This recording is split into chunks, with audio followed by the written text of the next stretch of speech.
The ancient Egyptians established one of the most amazing civilizations in history. Their rich culture and remarkable works that have stood the test of time were only possible thanks to the blessings of one of the gods that shaped the world. In the beginning of everything, there was only a giant chaotic ocean called Nun, and nothing else. But in these waters, a great pyramidal mound emerged. At the top of this mound was a lotus flower, which, when it blossomed, unfurled a strong light that spread out and scared away the darkness. The source of all this light was Ra, the sun god. Ra was alone and begot the first generation of gods.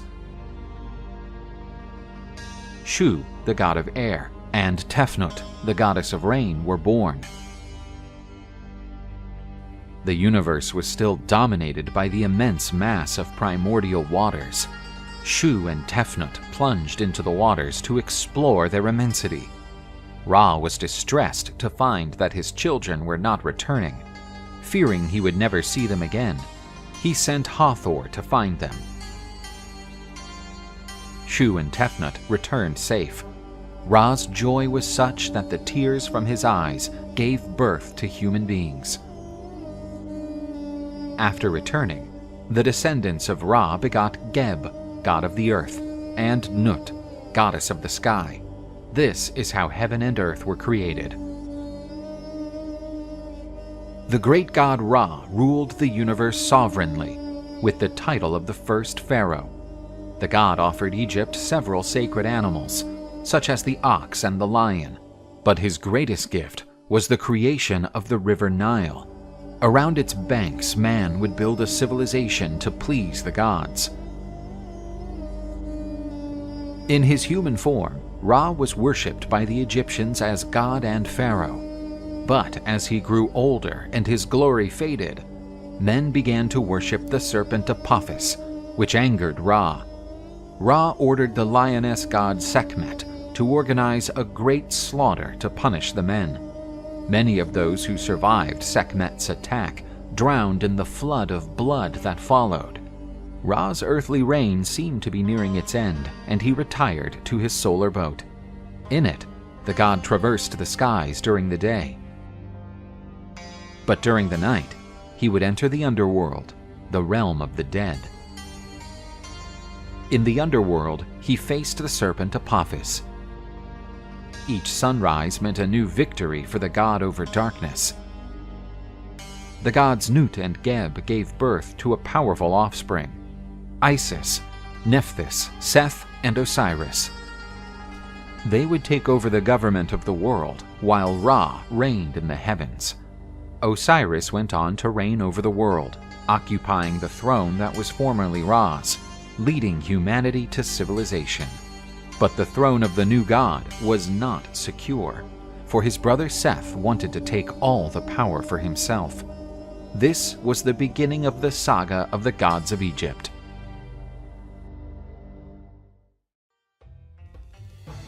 After replacing Ra, the deity who gave birth to the Egyptian world, Osiris became the new supreme god. He chose Isis as his wife and began a new and prosperous reign. Osiris showed civilization to men, who until that moment lived in a primitive way. The god taught them agriculture, weaving, and how to make bread, and also to use laws that would give order where before there was only chaos. Egyptian civilization began to flourish under the reign of the kindly god Osiris. But Osiris had a powerful and ambitious brother, Set. His kingdom was situated in the arid desert surrounding Egypt. For this reason, Set envied his brother, who had a fertile and prosperous kingdom. Osiris had an affair with Nephthys, Set's wife. From this union, Anubis, the god of the dead, was born. Enraged by his own brother's betrayal, Set set his revenge. The god of dry lands and the personification of evil invited Osiris to a great feast in his honor. During the feast, Set presented the guests with a beautiful coffin, showing himself available to gift it to whoever would fit into it perfectly. Osiris was invited to test it. Soon after settling in, Set closed the coffin and locked the god inside. The evil god ordered the coffin to be thrown into the river Nile, putting an end to the life of the Lord of Egypt. Isis mourned the loss of her beloved husband. The tears flowed into the Nile River, giving rise to the traditional floods. The goddess and her sister Nephthys searched for the body of Osiris. After finding it, Isis tried to hide it. But Set found the body and quartered it into 14 pieces. The cruel god scattered the pieces of Osiris all over Egypt. Isis, with the help of Anubis, managed to recover all the pieces of her husband. Anubis united these pieces of the god and embalmed Osiris's body. With her divine powers, the goddess resurrected her beloved. But Osiris went on to reign in the world of the dead. After coming back to life, Osiris had a son with Isis. His name was Horus, who vowed to overthrow Set, the usurper of the throne that was rightfully his.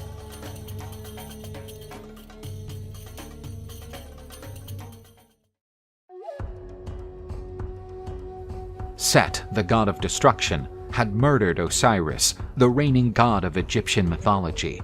He took his brother's throne for himself and initiated his reign of terror. Osiris, however, had begotten an heir together with the goddess Isis. His name was Horus. He was a falcon god, and it had been prophesied that he would reign over the heavens and bring back the light over Egypt, thereby ending the darkness brought by Set.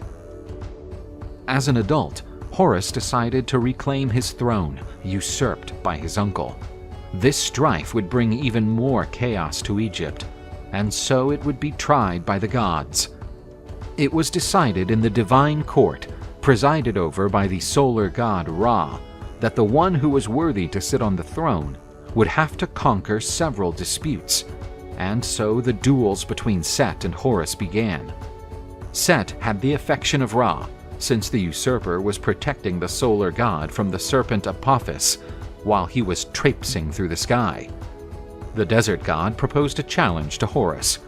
Both of them were to become hippopotamuses and remain submerged for 3 months. Horus expected that his mother, the goddess Isis, would take advantage of Set's vulnerability to kill him. But the goddess did not have the nerve. Therefore, she was powerless to attack her brother. This treacherousness angered Horus, who attacked his mother, chopping off her head. The god Tot, a deity of knowledge, saved the goddess by putting a cow's head instead of the old one. The quarrel between Set and Horus lasted for many years. As they fought in the desert, Set managed to pluck out Horus's eyes. With the aid of Hathor, the goddess of love, Horus got his eyes back. The heavenly court of the gods required Set and Horus to reconcile. The malignant god, while feigning goodwill, invited Horus to a feast in his palace. But overnight, Set tried to abuse his nephew, rendering him undignified for the throne. Yet Horus managed to fight back and prevented the god from spreading his poisonous seed. Horus then decided to take vengeance. With the assistance of the goddess Isis, the god placed his holy seed in lettuce leaves, offered to Set by the goddess Isis. The god of the barren deserts devoured the tainted lettuce unsuspectingly. Envenomed, Set started to wilt in plain sight, and from his forehead a glowing disc burst out. Tot grabbed and fixed it on her own head. Set was embarrassed, and finally, after 80 years, the court granted Horus his birthright throne. Isis could not have been any prouder to see her son with Osiris assuming his father's throne. Set was bound to travel with Ra in his solar barge, and his raucous cries were audible through the noise of the thunder coming from the sky. This is how Horus's reign over Egypt started, and among his descendants were all of the pharaohs who once reigned over Egypt.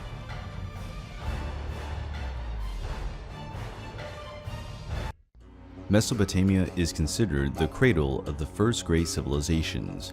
Among them are the Sumerians, who created well-organized kingdoms at the beginning of the Bronze Age. Obviously, at that time, human beings did not only live in Mesopotamia. They were in much of the globe, and most lived as nomads or in small villages. Some tribes migrated to North Africa in about 5500 BC, where they created villages and spread out along the Nile Valley. More precisely, in the regions now known as Upper Egypt and Lower Egypt. The region was chosen for the existence of the famous Nile River. Besides being the most extensive river in the world, it was also responsible for the development of Egyptian culture. The ancient Egyptians called the Nile River Iteru, meaning Great River. They considered it a gift from the gods to all living beings. Every year, the Nile River has periods of high tide, irrigating the soil around it. The debris makes the land dark and fertile, and makes it possible to farm and graze rural animals.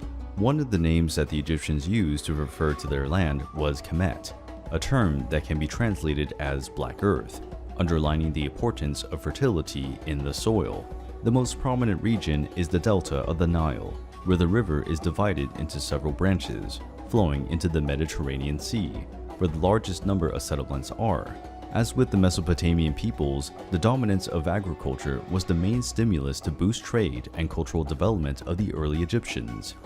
As time went by, settlements became independent cities.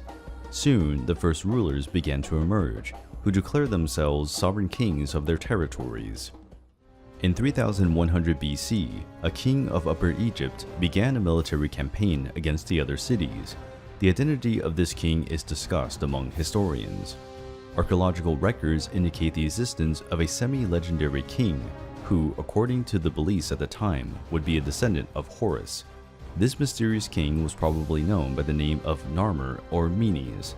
There are strong indications that Narmer would be the name used. More complete studies indicate that Menes was an honorary title, which means he who perseveres. Narmer was successful in his campaign and unified the people of Lower and Upper Egypt under his command. He was the first pharaoh of Egypt. Narmer began the first Egyptian dynasties. This was followed by 30 dynasties over the centuries. The city of Memphis was founded by Narmer. For a long time, it was the capital of ancient Egypt, due to its geographical location, which guaranteed a strategic control point in Egyptian territory. The city had a port on the banks of the Nile River, where factories and workshops are built, producing ceramic jars, clothes, or dyes that were transported to the neighboring cities by boats along the river. Even in this period of their history, the Egyptians already had conflicts with the neighboring peoples. For example, some Nubian and Lebanese tribes who did not accept the dominant power of the Egyptians in most fertile territories. These tribes constantly rebelled against the Egyptians and attacked smaller villages and cities, provoking violent fighting and making it difficult to distribute goods throughout the region. It is possible that Pharaoh Narmer married Nithotep, a princess from North Africa. The marriage would have political objectives to appease disputes on Egyptian territory. Nithotep was the first queen of Egypt. Perhaps she was the first female pharaoh after Narmer's death. If so, she was the first woman in history to rule a dynasty. Nithotep's name was found in several places, such as tombstones and sacred objects. This underlines its importance as co-founder of the first dynasty. She is the oldest queen of ancient Egypt, whose name is known by historians. During the great history of ancient Egypt, the pharaohs played a more important role than traditional figure attributed to kings and emperors. The Egyptians considered us sacred beings to the Egyptians. According to the beliefs of the time, the pharaohs had inherited divine blood. They were descendants of Horus, and for that reason, only those who belonged to that same lineage were entitled to the throne. This explains why some women have taken over throughout Egyptian history. In contemporary peoples, only men had the right to rule, but the Egyptians always chose a woman with divine blood over a man without that trait. The pharaohs were not only in charge of governing, they were also the supreme commanders of the army, the highest magistrates, and the highest priests. The pharaoh was the human figure closest to the gods. Despite all the benefits available to the pharaohs, their lives were not particularly easy. Some took on the burden of governance of a nation before the age of 12. The heir to the royal throne was prepared from childhood to fill the position. He had to learn military tactics, the history of kingdoms, and military conquests. He also had to learn to read, write, and memorize religious rites. Despite the authority of the pharaohs, they rarely remained in power for long. Their reign was often interrupted by invaders or coups. To prolong the reign of the pharaohs, every year ritualistic festivals took place, the Opet festivals. The objective was to rejuvenate the pharaoh and his bond with the gods. When a pharaoh was able to remain in power for about 30 years, a great party was organized to exalt his reign. At death, he was honored with parties, songs, and rituals of passage to the other world. Around 2686 BC, the phase known as the Ancient Empire, also known as the Pyramid Age, began. In this period, Egypt was already established as an empire, having commercial relations with the Lebanese, Palestinian, and Mesopotamian peoples. Egypt had become a land of great riches. During the ancient empire, there were great artistic and architectural breakthroughs. The paintings that adorned the temples and palaces were made with great skill, whose proportions were calculated with high precision. The dye came from the extract of plants and minerals. Insects and animal blood were even used to achieve more vivid colors. As a result, many paintings maintain their colors and splendor today. The paintings could represent from everyday life to great events, such as bountiful harvests, the crowning of pharaohs, or natural disasters. The gods and sacred rituals were prominent in the artistic representations. Many of the most famous stories of the Egyptian pantheon were told through paintings and carvings of palace walls and tombs. In the economy, all production was accounted for and recorded, which enabled a more accurate allocation of resources. Government officials collected taxes, recruited peasants to work on crops or in construction, and headed the legal system, commanding patrols of soldiers and prosecuting crimes. During the ancient empire, the military area also progressed.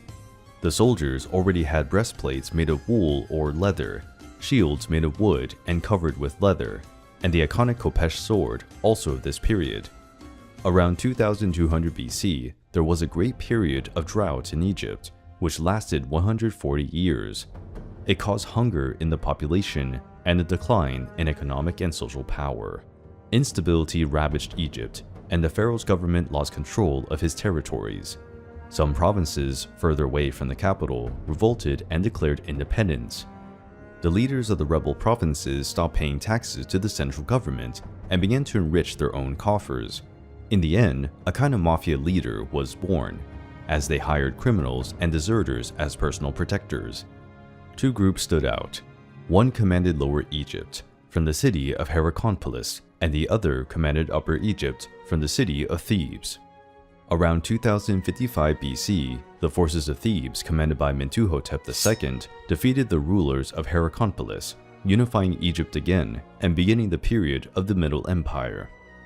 The sands of Egypt hold secrets and stories that awaken our imagination and will to unravel the past of one of the greatest civilizations in history. After the difficult times of the ancient empire, the Egyptians managed to recover their ancient territories and trade routes. It was the beginning of a new era of prosperity. This new phase in Egyptian history is known as the Middle Empire, between 2050 BC and 1710 BC. After re-establishing military control in Egypt, the economy had to recover. New irrigation systems were built, besides new monuments to the gods. Pharaoh Mentuhotep II began a military campaign to conquer Nubia, a region rich in gold and precious jewelry, and very lucrative for the debilitated Egyptian coffers. The fight against the Nubians lasted many years, and, despite their insistence, the Egyptians were unable to totally subjugate their opponents, proving the great military capability of the African tribes. Mentuhotep II died after reigning for 51 years. He was buried together with his 6 wives in a funeral complex in Deir el-Bahari. After Egypt regained its financial power, without facing great external threats, the empire entered an erudite period. During the Middle Empire, the concept of life beyond death gained notoriety. Dying, something that was already seen as a rite of passage, became even more important in the daily life of the Egyptians. The rulers also recovered the habit of erecting pyramids as tombs, ordering the construction of ever larger monuments. The construction of the pyramids began in the ancient empire. Djoser's pyramid was the first, built around 2630 BC, located northwest of the city of Memphis. The Djoser pyramid and its tomb complex are considered the oldest monumental structures in the world, designed by architect Imhotep. During his life, Imhotep was probably one of the most important men in Egypt, with knowledge in several areas, such as medicine, architecture, religion, and carpentry. Imhotep belongs to a small group of plebs who received the status of deities in Egypt. This distinction was usually reserved for the most important members of the nobility. Imhotep's historical existence is proven through two contemporary inscriptions on the base or pedestal of one of Djoser's statues. Imhotep was such an important figure that even after his death, he continued to be revered. His grave was hidden in complete secrecy and remains unknown to this day. So far, 123 pyramids have been found and accounted for in Egypt, some of them already practically in ruins. The decision to build pyramidal tombs is justified because this is the safest way to erect a monument, because the base is wider and heavier than the top. Even so, some pyramids collapsed in antiquity, due to irregularities in their shape or the wrong choice of terrain. When this happened, the builder responsible for the work was executed. There is also the famous bent pyramid, which remains to this day. However, its shape has changed during construction. The construction of the pyramids required great physical effort and complete logistics. Each granite stone weighs approximately 2.5 tons, having been extracted from quarries, sometimes located 800 kilometers away from the construction site. They were then placed on barges and transported along the Nile River. After being unloaded, the stones were transported with ropes and sleds to the construction site. There, they were cut and sanded until they reached the necessary shape. Only then, they were dragged on ramps to the final destination. The exact number of workers participating in construction is unknown. It is believed that more than 30,000 men took part in the efforts to erect these monuments. The majority were freemen, who received a salary and tax exemption. Many slaves were also used, entrusted with the most arduous and tiring tasks. The pyramids were built by order of the pharaohs, who wanted to use them as a tomb and symbol of power and authority. The pyramids also had a symbolic character for the Egyptians, who believed that the origin of the earth came from a primordial mount in pyramidal form. The most famous pyramids are the pyramids of Giza in the necropolis of Giza, near Cairo. The necropolis has 3 pyramids. The highest is Cheops, the middle is Khafra, and the smallest is Menkaure. There are still some smaller monuments near the pyramids, known as the Pyramids of Queens. The Great Sphinx is also part of the necropolis. At their peak, the pyramids were finished with a cover of polished white limestone, which reflected the sunlight at great distances. And at the top were placed stones adorned with hieroglyphic writing. Possibly, some pyramids would have a top made of or coated in gold. It was a breathtaking vision. The Pyramid of Cheops was an impressive 146.5 meters high. Today, there are 138.8 meters left. It is the oldest of the 7 wonders of the ancient world, and the only one that still exists. Almost all the pyramids were plundered, inside and out. The limestone cover and the granite stones were removed for use in other buildings over the centuries. The justification for this enormous dedication to building gigantic funerary monuments lay in the religion of the ancient Egyptians, which strongly influenced the people's view of life and death. The Egyptians left no written sources that clearly explained their beliefs. For this reason, modern historians use the paintings and scriptures left in temples, pyramids, and tombs as their source. Another source of this research are the 3 collections of hieroglyphic texts from different periods. These texts are the Book of Pyramids, the Book of Sarcophagi, and the Book of the Dead. the ancient Egyptians believed that those who had divine blood could be resurrected after a few hundred years, recovering their place as rulers. This concept of death and rebirth explains why the pharaohs created environments where they could preserve their bodies and return to life. Mummification was intended to preserve the body that would be retrieved by the sovereign. In the pharaoh's tomb were also placed precious objects, clothes, and jewelry. During the ancient empire, his personal servants, animals, and priests were also sacrificed. In many cases, his wife or wives were also buried together with the pharaoh. But this practice has lost importance in the Middle Empire. The sarcophagi were also vital importance in the incarnation of the pharaoh. The pharaoh's face was carved into the sarcophagus with the greatest possible precision. Thus, when the spirit returned to the body, he could remember what his physical appearance was like in life. Today, Islam is the official religion of Egypt. Most of the population follows Sunni precepts. Even so, there are neo-pagan groups that follow religion and the ancient gods. This practice is known as Kemetism.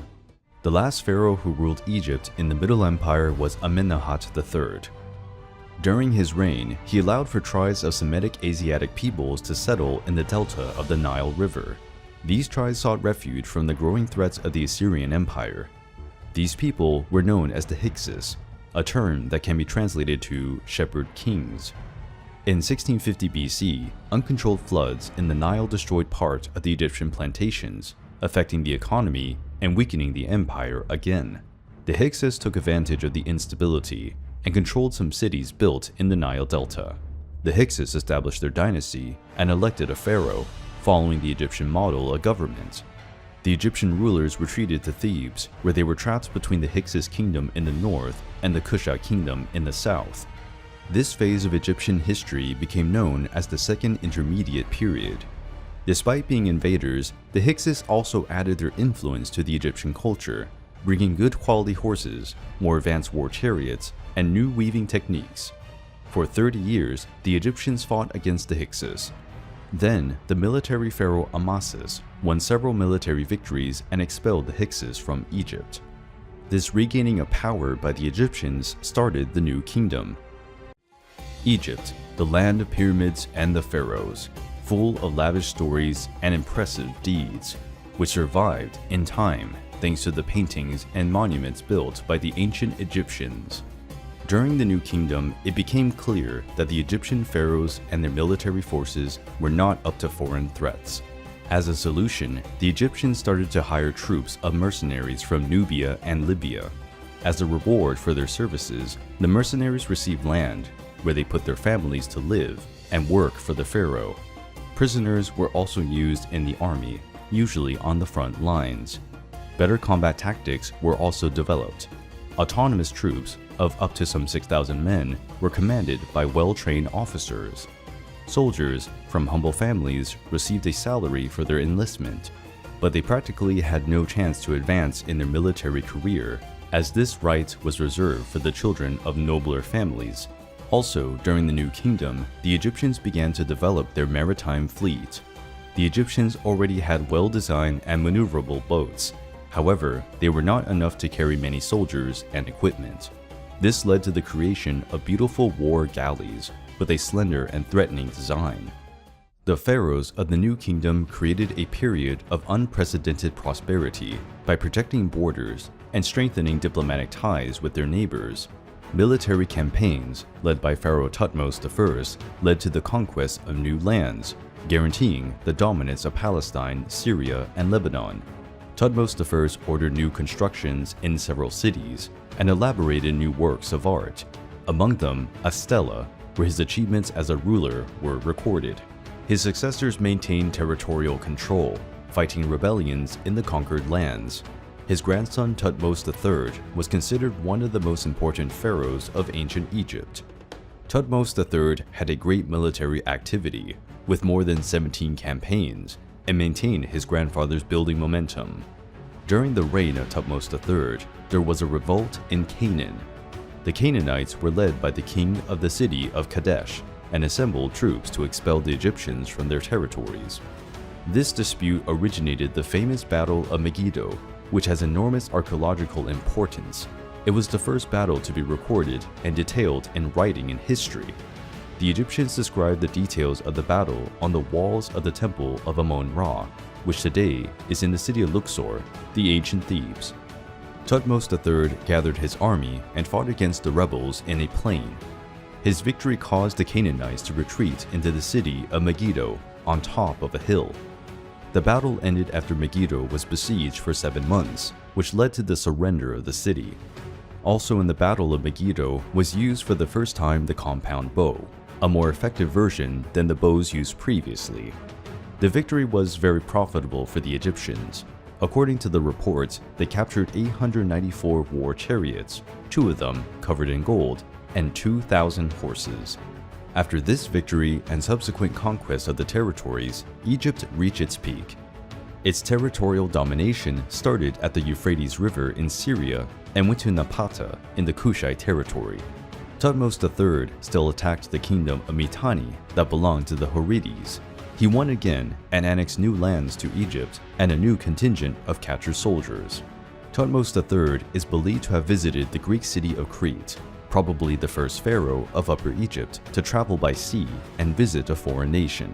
But not everything went well for the Egyptians during the new kingdom. A turbulent period erupted when a new pharaoh took the throne. Pharaoh Akhenaten was one of the most controversial figures in Egyptian history, and his life is full of mysteries and questions. Akhenaten wanted to extinguish the cult and traditional deities of Egypt. He challenged more than 1,500 years of religious traditions when he decided to adopt only one god, decreeing that the god of Aton was the only creator of all things and living beings. The god Aton was the personification of the sun, source of light and warmth to the world. The pharaoh chose Akhenaten's name, which can be translated as "he who praises Aton." Akhenaten was a sloppy pharaoh in diplomatic and military relations. Neighboring kingdoms severed relations with Egypt, and some became threats again. The ancient Egyptians later referred to Akhenaten as the Mad Pharaoh. The monarch constantly showed his religious fervor, affirming, "Aton lives, there is no other except him." This behavior infuriated many priests and citizens, causing riots and violence in parts of the new kingdom. Akhenaten's main wife was Queen Nefertiti, who became world-renowned when her bust was found in 1912 by German archaeologists. Nefertiti is believed to have been a beautiful woman. The sculpture was never finished, with one eye missing, so that her image would not provoke the anger and jealousy of the Egyptian goddesses. After Akhenaten's death, Nefertiti disappeared from the historical records, and her fate is unknown. Akhenaten reigned for about 17 years. This time was enough for Egypt to lose much influence and dominion. Akhenaten's cause of death is unknown. There are suspicions that he was murdered by a group of priests who worshipped the ancient gods. Akhenaten had many children. One of them would have a special prominence in Egyptian history. His son was the famous Tutankhamun. After Akhenaten's death, Egypt went through a troubled period. His son was still too young to assume the throne, and his daughters could not take power because there is a living male heir. An enigmatic figure took over, Smenkhare. There are debates about whether Smenkhare was actually Nefertiti, who would have assumed the throne and changed her name. Another possibility is that Smenkhare was Akhenaten's son-in-law, taking the throne by marrying one of the daughters of the former pharaoh. Noble Ai and a general named Horemheb also appeared. Both served Akhenaten and Nefertiti. It's probably that Ai was Nefertiti's father. Ai aspired to reach the throne and had members of the royal family murdered. The young Tutankhamun and his half-sister Ankhesenamun were rescued and taken to Thebes. Tutankhamun was crowned pharaoh at only 9 years of age. To strengthen the lineage, he married his half-sister, who was only 11 years old. Due to Tutankhamun's age, Ai ruled Egypt with the position of vizier, a kind of regent. His government was supported by General Horemheb. As the years progressed, Tutankhamun had a more active and authoritarian voice, ordering the construction of temples for the ancient gods of Egypt. This allowed to restore the cult of different deities. In 1324 BC, Tutankhamun died at the age of 14. The reason for his death has given rise to various speculations: disease, poisoning, or murder. The last option was not unlikely, because Tutankhamun was a threat to Ai's plans. Another event that reinforces the hypothesis of murder is that right after Tutankhamun's death, his wife, Ankhesenamun, sent letters to the king of the Hittites, asking him to send one of his children to marry her and be crowned pharaoh of Egypt. The Hittites and Egyptians were always enemies. This shows that Ankhesenamun's request was motivated by fear and urgency. With reluctance, the king of the Hittites sent one of his sons to meet Ankhesenamun. But mysteriously, this prince never entered Egypt. It is likely that he was murdered by spies, following Ai's orders. Ankhesenamun ended up marrying Ai, most probably against her will. A few months later, after her marriage to Ai, poor Ankhesenamun died abruptly. It is not difficult to deduce that this too was the order of the cruel Ai. Tutankhamun has a great importance for the history of ancient Egypt. His tomb, although small in comparison with other pharaohs, was almost intact when it was discovered. Tutankhamun's tomb was found in the Valley of the Kings in 1922 by Howard Carter. The tomb was not desecrated by thieves, and this originated the famous legend of the Tutankhamun curse, in which if someone violated the pharaoh's tomb, he would suffer a terrible death. In the tomb were found 3 amphorae of wine, one of them with white wine, and a dagger whose blade was created with the iron of a meteorite. The tomb also had baskets with cereals, jewels, clothes, statues of the god Anubis, and 2 small mummies of female fetuses, probably daughters of Tutankhamun, born prematurely. The mummy of Tutankhamun was kept in 3 sarcophagi. The smaller one, which kept the young pharaoh's body, was made of gold. Although short, Tutankhamun's story is full of murder, betrayal, and intrigue. It deserves to be known and remembered to this day. As for Regent Ai, he seems to have died of old age. As he had no heirs, he was succeeded by General Horemheb. Horemheb, although he was a military general, was accepted by the people as a pharaoh because he successfully served Egypt in the wars. Egyptian history would still have many twists and turns in the future, and the arrival of famous pharaoh Ramses II would cause fear in the hearts of Egypt's enemies. The great Egyptian pyramids have remained firm over the centuries. Their monumental splendor showed the effort of the Egyptian people to maintain the glory of their empire. After the tragic reign of Pharaoh Tutankhamun, Egypt was ruled by a former general named Horemheb. Horemheb established order in Egypt, creating stricter laws, which included, as punishment for crimes, cutting off the nose of the evildoer and exiling him into the desert. Horemheb continued the struggle to re-establish the cult of the ancient gods. He even tried to erase the records of Akhenaten's reign, referring to the ancient pharaoh as a demon who wanted to destroy the beliefs in the true gods. Horemheb had no heirs, so he was named as his successor Ramses I, his closest friend and a general of the Egyptian army. Ramses I assumed the throne at about 50 years of age and reigned for only 2 years. He was replaced by his son Seti I. Seti I fought against the Hittites and conquered the city of Kadesh. The Hittites established a peace agreement with the Egyptians that lasted 15 years. Seti I recovered other territories that had belonged to Egypt before the reign of Akhenaten, but Seti I also stayed a short time on the throne, as he died at only 40 years of age.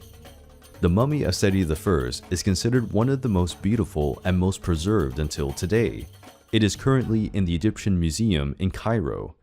Seti I's successor was his son, the famous Ramses II. There were 11 sovereigns named Ramses in the history of Egypt, but only Ramses II is known as Ramses the Great. He is considered the greatest pharaoh in Egypt, and his reign was the most prosperous and extensive in Egyptian history. When Ramses II was about 10 years old, his father took him with him in the military campaigns. Ramses was present in battles in Libya, Canaan, and Sinai. Ramses grew up as a young warrior prince and was considered impetuous and arrogant. At the beginning of his reign, he traveled to Phoenicia to define new boundaries for the Egyptian territories. However, he entered the territory of the Hittites and claimed the lands conquered at the time of Thutmose III. The proud Hittites considered it an offense, and the war between two empires started again. The king of the Hittites summoned many soldiers and asked for reinforcements of cities and towns allied to the Hittites. Ramses II also had a large army, composed of Egyptian soldiers, African and Lebanese mercenaries. Ramses had a strong and impatient personality. This made him take the initiative and march towards Kadesh, which had been reconquered by the Hittites. The Egyptian army was organized in 4 divisions. Although they were numerically inferior to the Hittites, they were better trained and disciplined. Suddenly, 2 Hittite soldiers gave themselves to the Egyptians. They claimed to be deserters, but in fact they were spies. After gaining the trust of the Egyptians, the spies passed the false information that the Hittite army was still far from Kadesh. Ramses wanted to take the opportunity to quickly reconquer the city and advance with his personal guard and a division of his army, while the other Egyptian forces advanced in slower pace. Already near the city of Kadesh, Ramses realized that he had fallen into a trap. The Hittites emerged from different directions and surrounded the Egyptian troops. It was such an unexpected event that it was recorded as the first military ambush in history. Even surrounded, Ramses and his personal guard used their war chariots and managed to make way against the enemy troops, breaking the siege. Meanwhile, the Egyptian infantry contained the advance of the enemies. Ramses managed to regroup with the other divisions of his army that came to his aid.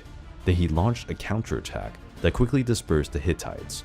That day, the king of the Hittites lost his brother, who was killed during the battle. Finally, the 2 forces retreated, both with many casualties and exhausted soldiers. Ramses retreated to Egypt, and King Hittite to the north of his territory. Technically, the fight had ended in a tie, but both leaders declared to have come out as winners of the battle.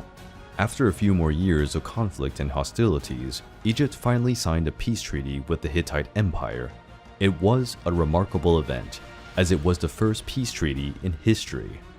The peace treaty was also motivated by the growing threat of the Assyrian Empire. They were increasingly strong and were a danger to Egyptians and Hittites.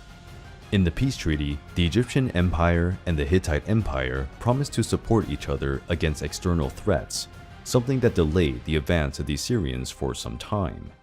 For almost being defeated, Ramses II became wiser and more cautious. During his reign, he maintained the alliance with the Hittites. Strange as it may seem, Ramses II married 3 or 4 daughters, but there are discussions about whether this really happened. Also, during the reign of Ramses II, the cities grew in size and population. Many temples and other works were built, bringing more prosperity to Egypt. Today, the name Ramses II became famous for being used in Hollywood movies, where he is pointed out as the pharaoh of the biblical Exodus, responsible for imprisoning and enslaving the Hebrews in Egypt. However, more complete studies point out that Thutmose III as the pharaoh of the Exodus. Ramses II will have died at over 90 years of age, something quite unusual at that time. After the death of Ramses, Egypt entered again an unstable period. His children died abruptly, and the Egyptian throne became empty several times, something very dangerous for a powerful nation. The responsibility was assumed by Merneptah, the 13th son of Ramses II. Merneptah was already over 60 years old when he assumed the throne. He did not have the strength to govern the great number of cities and provinces. With the government weakened, the priests of the Temple of Amun came to have even more political power, since they claimed to be the link between the gods and the people. To further complicate matters, Egypt's wealth attracted other greedy kingdoms. Egypt was attacked by pirates from the coast of the Greek islands of western Anatolia. These pirates became known as Sea Peoples. The Sea Peoples were no ordinary pirates. The brutality and frequency of their attacks destabilized the economy and the government of the Great Bronze Age empires. They destroyed almost the entire Minoan and Mycenaean kingdom. They also devastated the Hittite Empire, which was already weakened after several civil wars. We don't know if the Sea Peoples were a single tribe or a confederation of tribes that joined together to loot and invade the Near East, but they were numerous, skilled sailors and combatants on land. The invasions of the Sea Peoples are probably motivated by natural disasters, earthquakes, and tsunamis that devastated the Aegean islands and the coastal regions of Greece and Turkey. These natural disasters destabilized much of the dominant kingdoms and were responsible for the decline of the Minoan civilization on the island of Crete. Pharaoh Menenptah managed to stop the invasion of the Sea Peoples in the Battle of the Delta, but some years later, Pharaoh Ramses III managed to expel the Sea Peoples from Egypt. The Sea Peoples continued to devastate and dominate territories in Palestine. The impact of these invasions was so great that the Sea Peoples are held responsible for the collapse of the Bronze Age. Finally, Ramses III followed the Egyptian tradition of turning enemies into allies. He established agreements with the Nubians and the Libyans.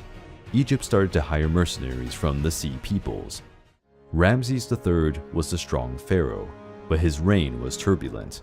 He was murdered at the age of 65 in a coup organized by one of his wives, who wanted his son as the next heir to the throne. Egypt was financially exhausted. Its coffers were emptied by the war against the pirate invaders. The situation was so bad that the population's food was rationed. During this period, the first labor strike in history occurred. When workers from various areas did not receive their grain, they refused to work for the pharaoh. Egypt has entered a vertiginous decline marked by hunger, violence, and corruption. The empire was devastated for about 2 decades. Egypt was again divided into different dynasties. Ambitious leaders confronted each other in small battles to dominate territories. Egypt entered a phase known as the Third Intermediate Period. During this period, chaos reigned. Part of Egypt was commanded by pharaohs of Lebanese origin, while another part was ruled by pharaohs of Nubian origin. The cunning priests of the Temple of Amun took advantage of the situation and controlled Thebes and other nearby territories. The Assyrians also took advantage of the fall of the Hittite Empire and the weakening of the Egyptians. They invaded Egypt, and in the conquered cities, they placed Assyrian rulers to control the population. Under the rule of the foreign forces, the once proud Egyptian empire was subjugated and impotent, but it would not be the end of its history. There were still many unexpected events. Throughout its history, Egypt went through periods of glory and power, but it also faced difficulties during the terrible droughts that brought hunger and suffering. The wealthiness of Egypt also attracted the attention of many powerful realms. Many enemies wanted to invade the Egyptian territories. In 525 BC, the Persians invaded Egypt, commanded by King Cambyses II. The Persians had already defeated the Babylonian Empire, and nothing seemed to satisfy their ambitions for new territories. The Persian domination of Egypt lasted until 332 BC and was overthrown by a young and ambitious conqueror, Alexander the Great. Alexander seemed unstoppable. He conquered city after city, winning battles even under unfavorable conditions for his army. He dominated many Persian territories, and, after defeating King Darius III in a great battle, besieged the city of Tyre in Phoenicia. After a great siege, the city was conquered. Alexander destroyed it as a punishment for non-surrender. Alexander and his army headed for Egypt. The Persian ruler who commanded Egypt had the good sense to surrender without offering much resistance. Alexander was received by the Egyptian people as a liberator. He was proclaimed as the son of the god Amun, receiving many treasures. Alexander spent a short time in Egypt, but during his stay, he founded the city of Alexandria, one of the most important cities of the ancient world. It would become the capital of Egypt in the following 1,000 years. With Egypt's dominion secured, Alexander set out for Mesopotamia to attack the heart of the Persian Empire. After the death of Alexander the Great, the Egyptian government was controlled by the Macedonian general Ptolemy I. He declared himself Pharaoh of Egypt and began the Ptolemaic dynasty. The influence of Greek culture brought by Macedonians influenced much of Egyptian life, but this happened in a natural way. The Macedonian rulers respected and encouraged the traditional customs of Egypt. Over the years, pharaohs of Macedonian origin were represented as Egyptians. Marriages between Greeks and Egyptians became common, and gods of both cultures were merged. One example is the deity that received the name of Ammon Zeus. The military equipment of the Egyptians almost completely assumed the Greek style. Even commercial boats and war galleys began to be built in the Greek style, which was more advanced and robust. All the male pharaohs of this period of Egyptian history used the name Ptolemy to honor the founder of the Ptolemaic dynasty. The Ptolemaic established a great trade route, mainly by sea, and this made Egypt prosper again. During the Ptolemaic dynasty, the famous Alexandria Library was also built, which had thousands of papyruses and clay tablets with the most diverse registers and studies in areas of mathematics, philosophy, and architecture. The Ptolemaic kingdom went into decline with Ptolemy. He was a detestable king, lazy in political affairs, easily corruptible, and cruel. He had relatives killed, including his brother, father, and mother. At the end of the Ptolemaic kingdom, Egypt was plunged into political chaos. Many Ptolemaic pharaohs were cruel tyrants. Murders within the family were common. While Egypt was going through another turbulent period, a new threat from the Mediterranean Sea was aimed at reaching the land of the pharaohs. Rome had already conquered vast territories in much of the European continent and wanted to further expand its domains. The Roman Senate decided to intervene in the political situation of the Egyptians because Rome depended a lot on grains exported from Egypt. If another civil war occurred, Rome would run out of food for its legions. The famous Cleopatra was not the first with this name. She was part of the Ptolemaic dynasty, direct descendant of Ptolemy I. In her childhood, she studied with Greek teachers and was educated in religious cults of different cultures. It was said that Cleopatra could speak 8 languages. Cleopatra became queen at 18. Despite sharing power with Ptolemy XIII, her younger brother, she seems to have dealt with the kingdom's problems alone. At the beginning of her reign, she had serious problems. Egypt was facing another drought and period of hunger. As time went by, Cleopatra's younger brother began to confront his sister. He had the support of his childhood tutors and other nobles who preferred a male ruler. Cleopatra married Ptolemy XIII, but it was a merely symbolic marriage, for they never had a good relationship, nor did they consummate the union. Ptolemy XIII eventually removed Cleopatra from her position and began to reign alone. The Egyptian population revolted, and of course, Rome was watching everything, fearing another civil war in Egypt. In 48 BC, Julius Caesar arrived in Egypt with his troops, staying in the palace of Alexandria. Cleopatra, knowing the fame of the Roman general, did not waste time and sought to establish an alliance with him. Cleopatra was successful in her negotiations with Julius Caesar. The two became allies and lovers. Now they needed to overthrow the usurper brother and recover the Egyptian lathe. Caesar called troops to besiege Alexandria. This was followed by a series of clashes between the Romans and Ptolemy XIII's troops. Finally, a great battle took place on the west bank of the Nile River. Ptolemy XIII had about 20,000 men, and Julius Caesar had a smaller number of troops. But Caesar advanced with his army, which received Greek reinforcements. Both military forces advanced by land, while the boats traveled along the Nile River. It was a battle that took place on land and water. Caesar and Ptolemy followed the movements of the troops as they sailed on their boats. The battle on land was brutal. Ptolemy's troops were on higher ground and forced the Romans to retreat. Many Roman soldiers fled and swam towards the boat. During the confusion, Caesar's galley capsized with the weight of the men who climbed aboard. Julius Caesar had to swim to the riverbank to survive. At the height of this confusion, the Greeks arrived to support Caesar. The Romans managed to regroup their troops and counterattack with the help of the Greek allies. They conquered the Egyptian camp, where Ptolemy's troops were. With this turnaround, Ptolemy's troops fled to the Egyptian boats. Ptolemy's boat also capsized. Ptolemy was not as lucky as Caesar. He drowned because of his heavy armor, which dragged him to the bottom of the Nile. After the battle, Cleopatra returned to the throne. Most of the conspirators were arrested or executed. In 44 BC, Julius Caesar was murdered in the Senate of Rome. Cleopatra sought a new alliance with General Mark Antony. Mark Antony and Cleopatra were married in Egypt, but Rome never considered this marriage official, since Mark Antony was already married to a Roman.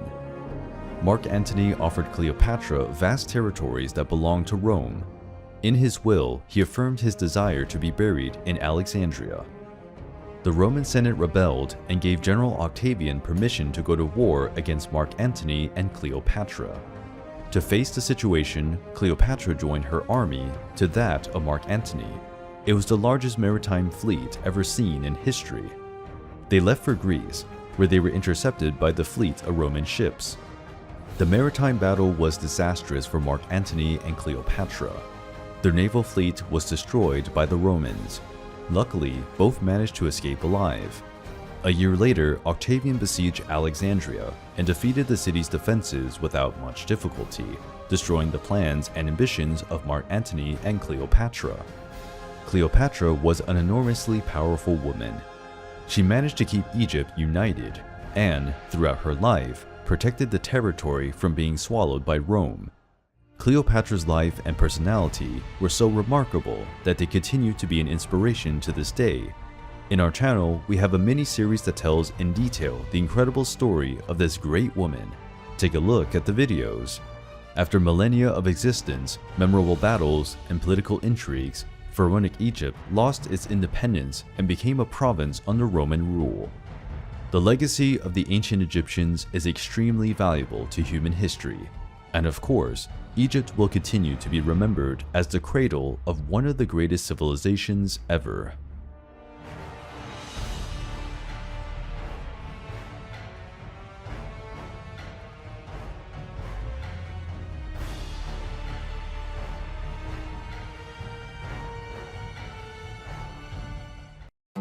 Anubis is the famous jackal-headed Egyptian god. He is a deity connected with afterlife and funeral rites. The god is one of the oldest Egyptian deities. His role has changed over the centuries. Anubis was considered the main deity connected with death and god of the underworld. But this role was later taken over by the god Osiris. The jackal god was also considered the deity of embalming and mummifications. In funeral rituals, it was common for a priest to wear a jackal mask during the mummification process. The god was also considered the protector of tombs and cemeteries, protecting the bodies of those who had departed to the underworld. Anubis is the son of the goddess Nephthys, wife of Set. But her son was not born from the union with her husband, for Nephthys disguised herself as the goddess Isis to unite with Osiris. In the face of such infidelity, Set plotted against Osiris, killing him and scattering the pieces of his body throughout Egypt. When Isis collected all the fragments, Anubis helped the goddess during the god's funeral ritual, and Anubis transformed Osiris's body into the first mummy. Anubis became the deity who guided the spirit of the dead to the underworld, where the deceased would be judged by a court presided over by Anubis. The god would place the heart of the deceased on the scales of Osiris, and a feather of truth would be put on the other side. If the heart was heavier than the feather, this indicated that the organ was full of evil. It was given to Amet, a demonic creature known as a heart-eater. If the feather was heavier than the light heart of the soul of the just and good, Anubis would lead the deceased to Osiris to enter the afterlife. During the period of Greek domination over Egypt, the god Anubis was associated with Hermes. Hermes in Greek mythology is also the deity who led souls to the underworld. This association gave rise to a deity called Hermanubis, who became popular during the period of Roman rule. Anubis is one of the most popular deities in Egyptian mythology. He is the god responsible for leading souls to the afterlife. Sobek is a famous Egyptian god with a crocodile head. He is a deity of the Nile, the important river that flows through Egypt and fertilizes its lands. The god is one of the oldest Egyptian deities and has been worshipped for more than 4,000 years. The pharaohs deeply admired this deity. as they believed that the crocodile god could protect them from evil spells. Crocodiles are very common animals in Egypt. The species Crocodilus niloticus, also known as the Nile crocodile, is one of the largest species of these reptiles, and also one of the most dangerous. But Sobek, although powerful, was a kind god. Therefore, the ancient Egyptians prayed to the god to calm the aquatic beasts. Some myths attribute the rise of the Nile to Sobek. The river would have emerged from the sweat of the crocodile god. Because he was closely connected to the sacred river, Sobek was considered a god of fertility. The Nile's flood cycles were responsible for fertilizing the entire floodplain, making these surrounding lands extremely fertile. Sobek was worshipped in many regions of ancient Egypt, but mostly in Fayum and Kamombo. The Sobek cult was very present because of the large number of crocodiles in those areas. When one of these crocodiles died, the animal could be mummified. In the Crocodilopolis temple, there were several mummies of these animals. A mummified crocodile could also be buried along with the mummies of pharaohs and other figures of nobility. The Egyptians believed that crocodile mummies protected them even after death. Before this, the city of Kamombo worshipped the god Horus, Sobek's brother.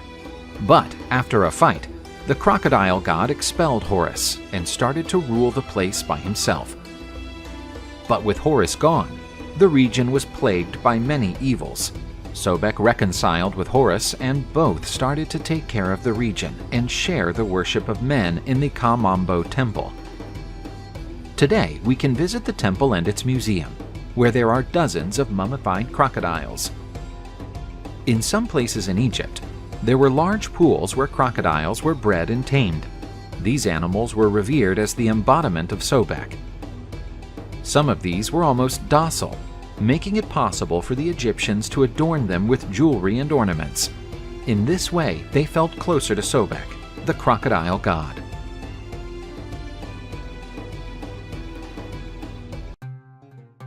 Bastet is the cat goddess of Egyptian mythology. She is represented as a being with a woman's body and a cat's head. Cats were honored animals and considered sacred by the Egyptians. Cats played an important role in the Egyptian world, as the animals protected people's food from rodent infestations. And cats also scared off dangerous, poisonous snakes. Bastet is a goddess connected with the sun. Therefore, during the day, the goddess followed Ra on his journeys across the sky in his solar boat. During the night, the goddess took the form of a full cat, and she protected the world against the terrible serpent Apophis. The goddess was worshipped throughout Egypt.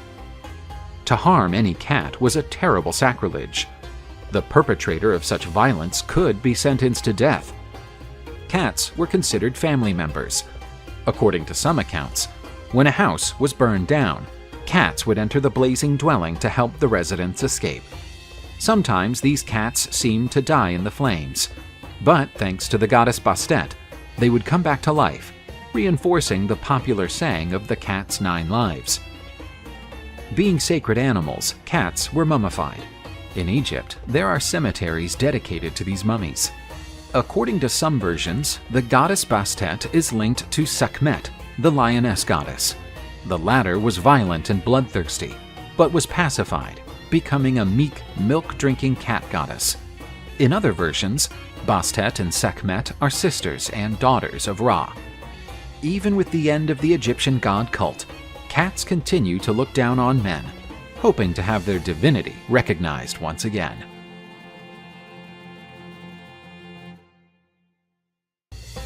Set was one of the most famous gods in Egyptian mythology. He was the son of the gods Geb and Nut, the sky and the earth, and the brother of Osiris, Isis, and Nephthys.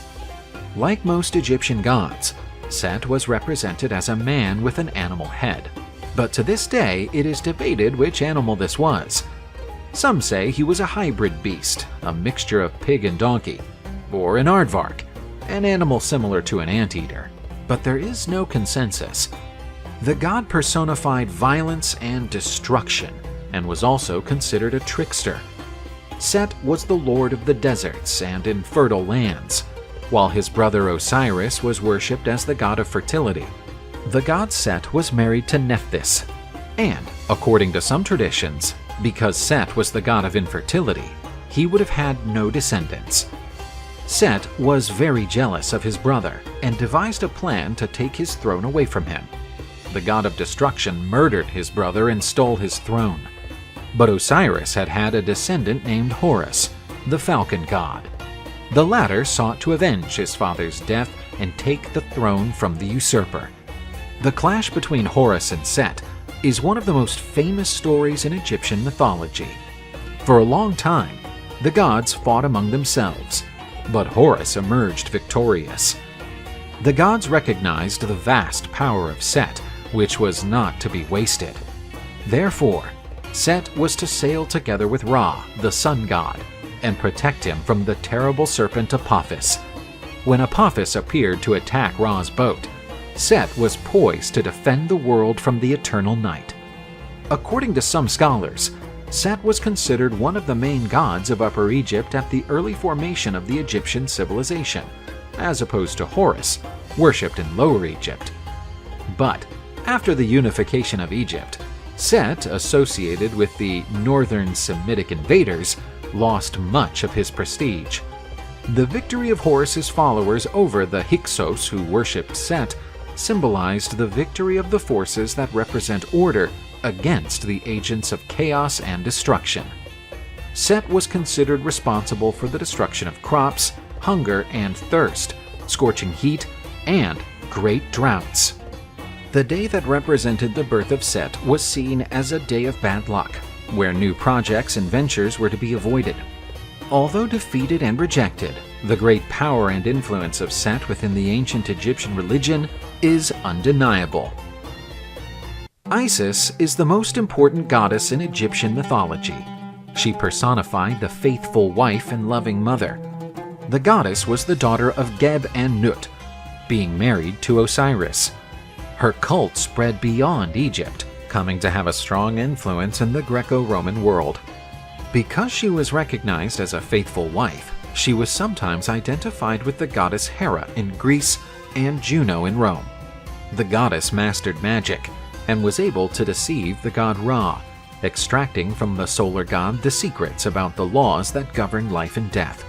According to some traditions, she was the most powerful among the goddesses. After the murder of her husband committed by Seth, Isis wandered Egypt in search of Osiris's body. According to some traditions, the goddess gave rise to the Nile floods from the tears shed by losing her husband. After finding Osiris's body, she resurrected him and united with him, giving birth to the god Horus. Osiris left to reign in the underworld, and after being left without her husband, the goddess decided to devote herself to protecting her son Horus. Using magic, Isis was responsible for rebuilding Horus's eye, which was lost during a battle against Set. The Egyptian goddess was the protector of the dead, and with her blessings, she restored the souls of the departed to the underworld. Several temples were erected in honor of the goddess throughout Egypt, where she was venerated. Cleopatra, the queen of Egypt, taking advantage of the goddess's reputation, proclaimed herself the new Isis. But as it turned out, the goddess Isis was not very cooperative with Cleopatra. Cleopatra lost not only her throne, but also ended the Ptolemaic dynasty's rule over Egypt. Despite the decline of the cult of the Egyptian gods, the goddess Isis continues to be a source of inspiration and admiration for all lovers of mythology. Thoth is the god of wisdom in Egyptian mythology. The god is represented as an anthropomorphic figure, with the head of ibis, a bird of the pelican family. However, he was also represented as a baboon, another animal consecrated to the god. Thoth is the son of the goddess Hathor. She, disguised as the goddess Isis, had sexual relations with Osiris. From this union, Thoth was born. but other versions say that he is the son of Set. Thoth was attributed with the invention of writing. It was he who taught the Egyptians to make the most diverse records with hieroglyphics. The god was also responsible for writing laws and teaching mortals the science of accounting. Thoth is the god protector of scribes. Thoth was so revered in Egypt that he was considered the god of wisdom, astronomy, magic, and medicine, among other sciences of which he is the patron. The god Thoth was considered a kind, just, and conciliatory figure, but he was also implacable before the enemies of truth. The god had as a partner Maat, goddess of justice and truth. From this relationship was born Seshat, a daughter who was also goddess of wisdom. In other versions, Seshat is Thoth's wife. Often, Thoth was represented with a disk on his head. This disk represents the moon, making him a moon god. The ancient Egyptians used the cycles of the moon to measure time. Therefore, the god is linked to time, and he was responsible for the creation of the Egyptian calendars. The main city to worship the god of wisdom was Khemenu, also known as Hermopolis during the Greek domination in Egypt. This city had the largest and best library in ancient Egypt. The millennial Egyptian god of wisdom continues to illuminate the path of those who seek knowledge and search for truth. One of ancient Egypt's most feared animals, the scorpion bears multiple symbolic layers within this age-old culture. For this reason, it comes as no surprise that there is a deity who is intimately connected to this creature. Serket is this goddess's name. One of Egypt's oldest goddesses, she was depicted as a hybrid between a woman and a scorpion. Serket is a deity associated with healing, magic, and poison. Egyptians prayed and offered sacrifices to ask Serket to protect them from snake and scorpion attacks. But as well as acting as a protector, the goddess could also inflict punishment on sinners by sending her venomous beasts to attack them. It was Serket's job to shelter the souls of deceased pharaohs and guide them to the underworld. She would also help in the pharaoh's rebirth process, breathing life into their new mortal bodies. Her role as protector also applied to the living world. Serket was summoned to protect workers, especially those facing danger, such as doctors dealing with poisons and toxins, or workers handling dangerous animals. Her association with poisons and ability to heal those stung by scorpions or snakes gave her a strong association with medicine. Serket amulets were common and used for protection against poisonous bites and stings. Often she was cast in spells and incantations to cure or protect against poisoning. Serket paintings were regularly found in the mummification halls and noble sarcophagi. She may not be as well known as other Egyptian deities, such as Isis or Osiris, but her presence and importance are clearly evident in the context of ancient Egypt. Serket, as guardian and protector, had a vital position in defending both the living and the dead. Osiris is one of the Egyptian pantheon's most revered deities. He represents the essence of order, morality, and civilization. He is a god who triumphed over death and became the lord of the afterlife. Today's video takes us through the history of this famous god and his riveting story. Osiris is usually considered to be the son of Geb, the god of the earth, and Nut, the goddess of the sky. This bloodline positions Osiris in an extraordinarily powerful and prestigious role within the divine hierarchy. His siblings include Isis, Set, and Nephthys. Since the dawn of time, Osiris has been associated with order, righteousness, and benevolence. The duality between Osiris and Set reflects the Egyptian belief in the need for balancing opposing forces. Osiris was viewed as a perpetuator of harmony and stability in the universe. He is often described as a righteous and wise king who ruled Egypt before becoming the god of the underworld. The god instructed the Egyptians in agriculture, laws, and the worship of the gods, laying the groundwork for Egyptian society and culture. These principles were key to Egypt's transformation from a nomadic and chaotic civilization into an advanced and organized one. Although they were siblings, Osiris and Isis became husband and wife, a common occurrence among the gods of different mythologies, symbolizing the union of complementary forces. Their marriage was viewed as an ideal model, characterized by deep love, mutual support, and unshakable loyalty. The relationship between Osiris and Isis extends beyond its mythological narrative, assuming a deep religious and spiritual dimension. They are often seen as embodiments of marital loyalty, eternal love, and renewal. In particular, the cult of Isis emphasized these aspects, leading to her being one of the most worshipped goddesses in ancient Egypt. The story of Osiris's death and resurrection is among Egyptian mythology's most significant and powerful myths, embodying themes of treachery, revenge, love, and the eternal struggle between order and chaos. Set profoundly envied Osiris's position and power as the ruler of Egypt. Fueled by jealousy and ambition, Set masterminded a scheme to wipe out Osiris. He organized a feast and presented a beautiful coffin, vowing to give it to the one who would fit inside it perfectly. As Osiris, without suspecting a thing, entered the coffin, Set and his conspirators promptly closed it and dumped the sarcophagus in the Nile River. Osiris's wife and sister Isis, sorrowful and determined, undertook a long journey to find her husband's body. Her quest took her to many parts of Egypt, and eventually she found him. Upon finding out that Osiris's body had been recovered, Set flew into a rage and dismembered Osiris's corpse, strewing its parts all over Egypt. Together with her sister Nephthys, Isis began another journey, this time to collect the fragments of Osiris's body.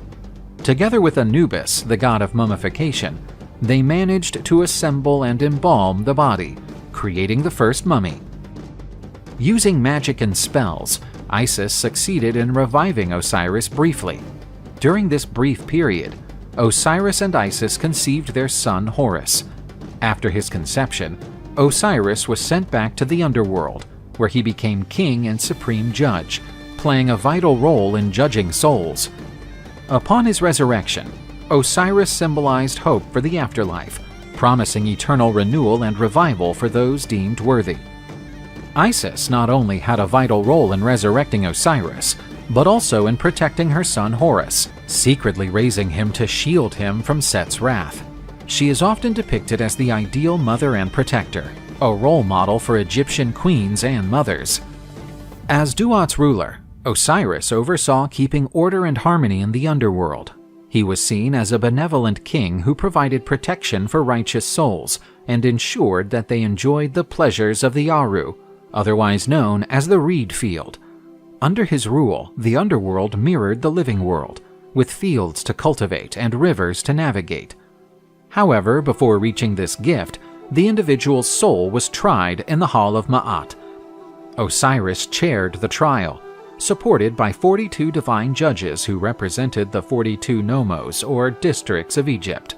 The departed soul had to declare their innocence from a series of sins and have their heart weighed on the scales of Ma'at against the penalty of truth and justice. If the heart were light, the soul would be deemed righteous and worthy of entering Aru, the Egyptian paradise. If not, the heart was tossed to Amit, a dark creature who would consume it. While mummification was a crucial feature of Egyptian funerary rituals, it was strongly influenced by the Osiris myths. The mummification process was seen as an emulation of Osiris's condition, hoping that, like him, the deceased could be brought back to life and experience the afterlife again.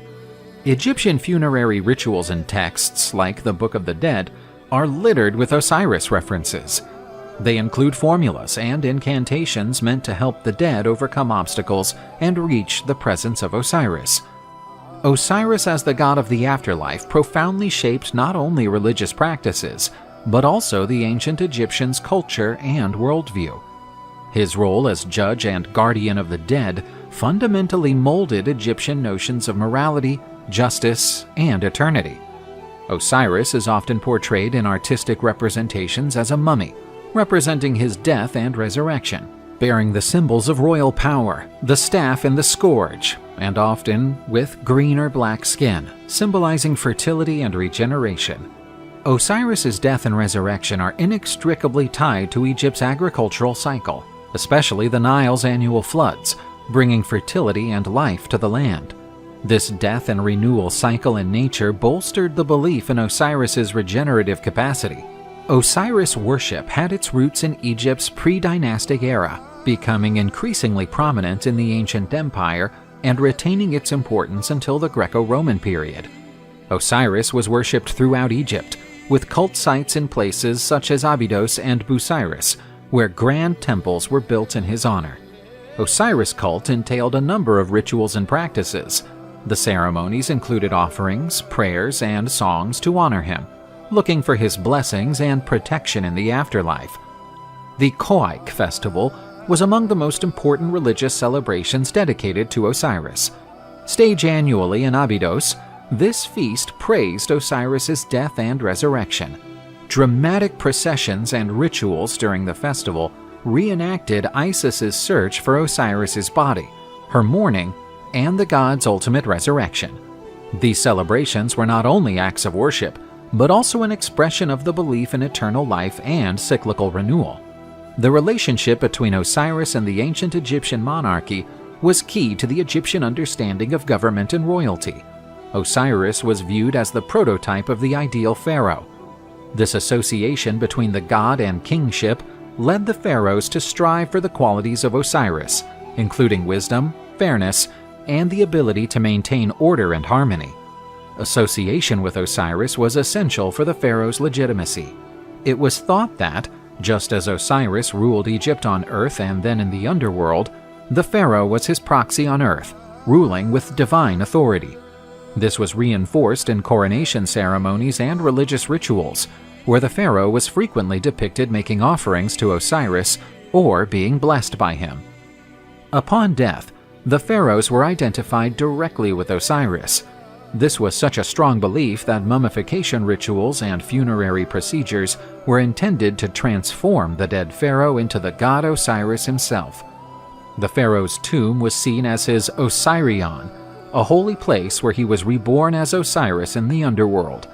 The magical formulas and texts carved on the sarcophagi and pyramid walls often invoked Osiris, attempting to grant the dead pharaoh the same resurrection and eternal life that Osiris had achieved.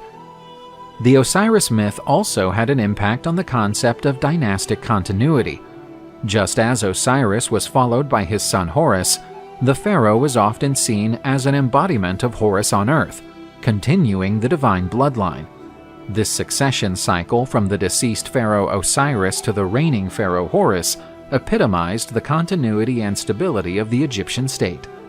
Osiris, from his divine roots to his crucial role as the god of the afterlife, represented different values and beliefs that were deeply rooted in Egyptian society.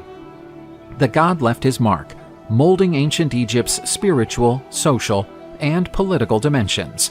This made him not just a mythological figure like many others, but a cornerstone that sustained and shone a light on the ancient Egyptian world.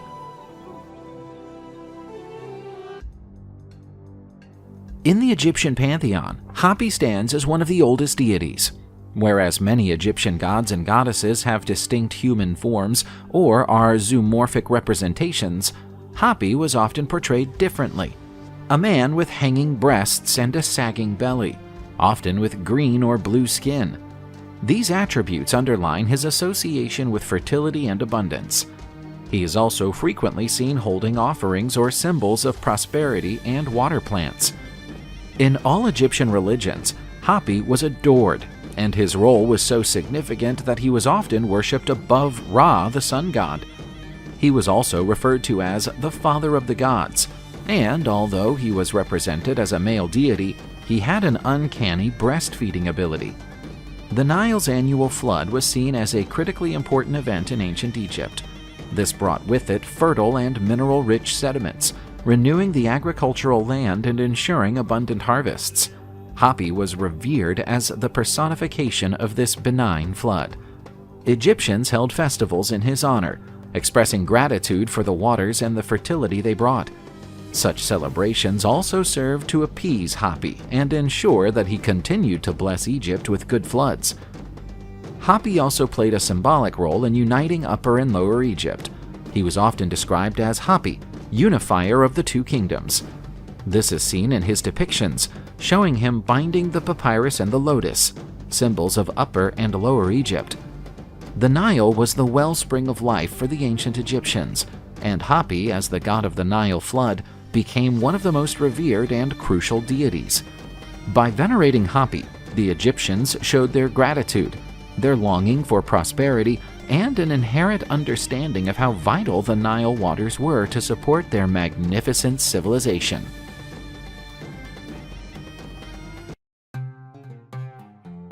Hathor is the goddess of fertility and beauty in Egyptian mythology. She is the daughter of Ra, the sun god, making her one of the most important Egyptian deities. The goddess is depicted in Egyptian art in unusual ways. She is often portrayed as a sacred cow, but also as a crowned woman with horns and a solar disk between them. According to some versions, Hathor was seen as Horus's consort. The goddess was worshipped throughout most of the Egyptian world, so her roles as a deity could vary greatly. As stated earlier, Hathor was revered as the goddess of fertility. The Egyptians believed that the pharaohs, when they were born, were breastfed by the goddess, and this enhanced the ruler's divine nature. For this reason, pharaohs were often called children of Hathor. As some versions say, the two sons of the supreme god had disappeared in the beginning of the world. Hathor, also known as Ra's right eye, had the task of finding them. When she returned with the god's children, the deity noticed that the god had developed a new right eye. The bitter goddess wept, and men emerged from her tears. This is why she was also known as the Universal Mother. For having a maternal role, the goddess was invoked to aid in childbirth. Besides being involved with deliveries, the goddess was also associated with death. Hathor would welcome those who had just reached the underworld, providing the newcomers with food and drink. Being bound to the cow figure, the papyrus is the plant consecrated to the goddess, as it was one of the favorite foods of the cows grazing on the Nile riverbanks. The Dendera temple was the most important sanctuary devoted to the goddess. The sick went there in search of treatment, since Hathor was also a goddess tied to healing. The goddess was also known as the Beautiful One, and hence was seen as the deity of beauty and joy. The festivities in her honor were packed with merry dances. Due to her cheerfulness, Hathor was regarded as the goddess of dancing. Hathor's cult lost momentum as the Isis worship grew. Even in the latter shadow, the cult of the cow goddess spread far beyond the Egyptian borders. Throughout the period of Greek and Roman domination over Egypt, and owing to religious syncretism, the Egyptian goddess of beauty came to be associated with Aphrodite by the Greeks and Venus by the Romans. This is why Hathor became one of the main deities of Egyptian mythology.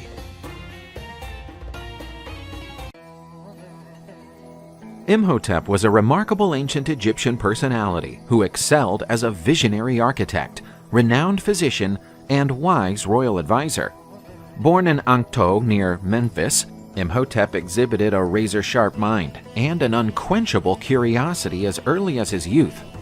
Conifer, Imhotep's father, was a highly respected architect, and he spotted his son's extraordinary talent early on and introduced him to the building trade. Imhotep's genius quickly attracted Pharaoh Dozier's attention, who recruited him to serve as his royal advisor. Imhotep humbly accepted and soon distinguished himself not only as an architect, but also as a doctor and priest. His legacy started to take shape in the limestones of the Saqqara necropolis, where he challenged traditions by designing the Pyramid of Djoser with steps and galleries, a majestic structure that stood out against the horizon. Imhotep was also renowned for his medical skills, and temple corridors echoed with tales of his miraculous cures. His bond with the healing deity Sekhmet lent a divine aura to his procedures. People started to revere him not just as a brilliant architect, but as a being gifted with celestial wisdom. Imhotep's life was laced with mysteries and superstitions. It was said that he had the gift of interpreting dreams, a skill that the pharaoh deeply prized. His medical and architectural writings were regarded as sacred texts, and his teachings were employed in many areas for the benefit of the Egyptian people. As time went by, Imhotep grew into a venerable character, and his deification was bound to happen. Following Imhotep's death, the Egyptian authorities raised him to the rank of a deity, serving as the god of wisdom and medicine. Temples were built in his honor, and future generations turned to him as an icon and a source of inspiration. Imhotep's name reverberates through the centuries as a byword for intelligence, creativity, and spirituality. His quest, filled with challenges, successes, and mysteries, still inspires those who look for the truth in studying and learning from the past. Anur was an Egyptian god of war and hunting, worshipped mainly during the Middle Kingdom. He was the leader of the Egyptian army and the protector of the warriors. The pharaohs and their armies often invoked him to protect and favor them in battle. Anur was also seen as a god of survival, having powers to feed the people, as he was the god of hunting. He was sometimes depicted as a strong man with a spear, but the best-known image of him is that of a man with a lion's head, representing strength and bravery. Anur was also responsible for keeping his father, the sun god Ra, safe. Anur stood in front of Ra's solar barge, protecting him from the terrible serpent Apophis. This is how he got the nickname Slayer of Enemies, which later came to be given to Set. Anur was the god of war, but was not always violent. His role was to make people creative. During festivals held to honor the lion god, battles and heroic acts were staged to honor him. Taweret is one of the most fascinating goddesses in ancient Egyptian mythology. She is depicted as a female figure with a hippopotamus's head, lion's legs, and human breasts, a crocodile's tail, some of the most dangerous animals in Egyptian fauna. Despite this, Taweret was considered a goddess of protection and childbirth, and was often called upon by women who were pregnant or wished to become mothers. The goddess Taweret was popular among ancient Egyptians, often represented with amulets and ornaments. Her image was considered a protective symbol against illness and death, especially during childbirth. She was also seen as a guardian of the afterlife, helping the deceased to overcome dangers in the world of the dead. According to some versions of Egyptian myths, Taweret was the wife of Set, the god of violence and chaos. While this association may initially seem strange, the ancient Egyptians believed that Taweret could tame Set's rage and use it to benefit those in need of protection. Besides being a protective goddess, Taweret was considered a deity associated with water. The hippopotamus, the animal on her head, was often associated with Egypt's rivers and lakes. In Egyptian mythology, waters were a site of power and mystery, where spirits and deities could be found. As a goddess connected to the waters, Taweret was seen as a guardian of these mysteries and protector of travelers navigating the rivers. Although the goddess Taweret was an extremely important figure in ancient Egyptian mythology, little is known about her origins. Some scholars believe that she may have originally been a goddess from the Nile Delta region, where the hippopotamus was a very common animal. Others indicate that Taweret may have been imported from other regions, possibly Nubia or Libya. Regardless of the exact origins, Taweret is one of the most fascinating goddesses in Egyptian mythology, and her image is still a symbol of protection and good luck. In Egyptian mythology, Horus is the god of the sky. He embodies power, protection, and renewal. As the son of Isis, the goddess of magic, and Osiris, the god of the afterlife, Horus holds a main place in Egyptian mythology. He is often depicted as a man with a falcon's head, symbolizing his sovereignty over the sky. This crowned divine bird not only stands for celestial power and kingship, but also plays a key role in maintaining order and justice in the universe. The Horus myth embraces themes of revenge, justice, and political power. By worshipping Horus, the ancient Egyptians voiced their longing for stability, order, and continuity, all crucial elements for a prosperous and stable society. The god's birth is the outcome of one of the most dramatic and famous myths of ancient Egypt. The story of his rise begins with Osiris being murdered by his brother Set, who was jealous and ambitious. Set dismembered Osiris's body and scattered its parts throughout Egypt. In her relentless pursuit, Isis gathered the pieces of her husband's body and, using her magical powers, temporarily revived him.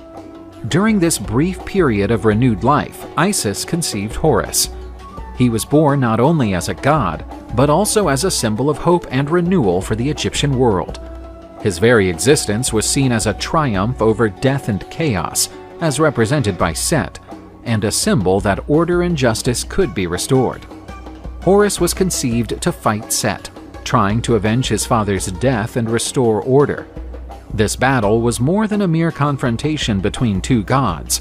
It was the eternal struggle between order and chaos, good and evil, light and darkness. With his association with the sky, the sun, and kingship, Horus represents order, stability, and legitimacy. By contrast, Set symbolizes the disruptive and volatile forces of the universe, the unexpected and the destructive. In many versions of this myth, the battle between them is lengthy and brutal, with each god losing and winning at various times. This narrative echoes the Egyptian understanding that the universe's balance is a dynamic phenomenon, where order and chaos are in constant turmoil.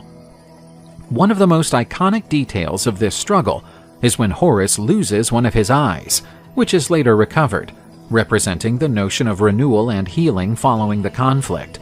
This Eye of Horus was a powerful symbol of protection and health in ancient Egypt. The conflict ended in an unusual way when Set was offered a lettuce in which Horus poured his divine seed. This humiliation gave Horus a position of superiority over Set, who now had the seed of order inside him. With Horus's triumph, he was granted the right by the divine court to exercise the authority that previously belonged to his father. As the incarnations of Horus, the pharaohs were considered Egypt's legitimate rulers, meant to maintain order against the forces of chaos. Horus is heavily tied to the establishment of the unified Egyptian state, a process that merges two distinct regions, Upper Egypt and Lower Egypt, into a single political and cultural entity. Horus is traditionally affiliated with Upper Egypt, but his iconographic depiction after unification often features him wearing a double crown. This is a merger of the Upper Egyptian white crown and the Lower Egyptian red crown. The double crown not only symbolizes the political unification of both regions, but also Horus's role as a unifier and a keeper of order and stability throughout Egypt. Horus's mythical feud with Set is also taken as an allegory for unification. In this context, Horus stands for the forces of order, legitimacy, and unification, whereas Set symbolizes the powers of chaos and disunity. Horus's eventual victory over Set is viewed as a metaphor for bridging internal divisions and establishing a unified state under central leadership. Additionally, as the protector of the pharaohs in the kingdom, Horus became an even more meaningful deity following unification. The unified Egyptian pharaohs were often portrayed as living incarnations of Horus. This reinforced the idea that the pharaoh was the legitimate ruler, meant to uphold unity and order throughout the kingdom, just as Horus had done. The reign of a pharaoh as an incarnation of Horus was not only a political event, but also an act of maintaining cosmic order. Horus was venerated throughout Egypt, and his cult is one of the earliest in ancient Egyptian religious history. Horus worship pervaded many aspects of Egyptian life, from the political sphere to everyday life, and was deeply ingrained in Egyptian culture and religion. The temples consecrated to Horus were worship sites and played an important role in local economic and political life. These temples' architecture was magnificent, with massive pillars, open courtyards, and sacred shrines. The walls were ornamented with reliefs and detailed engravings, illustrating Horus-related myths, worship rituals, and everyday scenes. Horus cult involved many rituals and festivals. Among the most important was the celebration of Horus's victory over Set, symbolizing the triumph of order over chaos. At such festivals, Horus statues were taken in processions, and the worshippers offered sacrifices and prayers. Additional rituals included daily offerings, songs, and prayers, as well as purification and renewal rituals. Horus also had a role to perform in the Egyptians' daily lives. He was used as protection against danger, to cure illnesses, especially in children, and as a guardian at moments of passage, such as death. Egyptian artistic representations of Horus express this deity's importance and complexity in the Egyptian pantheon. Horus iconography is encountered in a wide range of contexts, from grandiose sculptures and reliefs in temples to dainty paintings in tombs and everyday objects. The sculptures frequently depict Horus in a regal and imposing posture. Statues of Horus as a falcon, or as a man with a falcon's head, were common and frequently placed in temples as a symbol of protection and divine power. These sculptures range in size from small bronze figures to large stone statues. In temples dedicated to Horus, especially in Edfu, wall reliefs depict mythological scenes involving Horus, featuring his fight against Set, his association with the pharaoh, and his role in maintaining cosmic order. These embossments are saturated with detail and symbolic narratives. Horus was often portrayed in the tombs as a protector of the dead. He is seen leading the deceased to the afterlife or providing protection against evil spirits. These images underline the belief in intercession and in Horus's protective role in the afterlife. The god also appeared on a range of artifacts, such as amulets, jewelry, and everyday objects. The Eye of Horus in particular, a symbol of protection, health, and restoration, was a frequent image on amulets and paintings. As one of the most iconic deities in Egyptian mythology, Horus holds a prominent place in both the religion and culture of ancient Egypt. His art representations, from majestic sculptures in temples to delicate paintings in tombs, exemplify the reverence and importance attributed to him over millennia. Apophis, also known as Apep, is a giant serpent in Egyptian mythology. This massive serpent is an agent of chaos and enemy of Ra, the solar deity. The serpent embodies evil and chaos. Apophis lived in the Duat, the Egyptian underworld, a place where he hid to try to ambush the solar god as he made his way through the underworld at night. The giant serpent was capable of causing earthquakes while moving in the depths. When Ra was about to complete his journey through the underworld, he was always attacked by Apophis. Apep's biggest wish was to destroy Ra's solar boat and throw the world into darkness. In some occasions, Apophis managed to swallow Ra's boat, but could not keep it in his belly. This period when the sun was swallowed by Apep was the origin of solar eclipses. Ra started to be aided by other deities in his daily struggle against the colossal serpent. The god Seth stood beside the solar deity in his boat. He positioned himself at the bow, ready for the serpent's unavoidable attack. When the creature emerged to strike them, Seth maimed Apophis with a spear. Whenever Apophis had been wounded, the sky became red. Bastet, the cat-headed goddess, also helped Ra. Felines are known to hunt and scare serpents away. Considering his malign nature, Apophis was rejected by the ancient Egyptians, and no temple was edified in his honor. Nevertheless, there are reports on the existence of some sects that worshipped the creature. These were seen as immoral and corrupt people. The Egyptians organized rituals and prayed for Ra's victory over Apophis, and the birth of a new day meant that the sun god had come out victorious once more. There was a priesthood book that contained the rituals and practices needed to combat Apep. A ritual, intended to banish chaos, was held annually.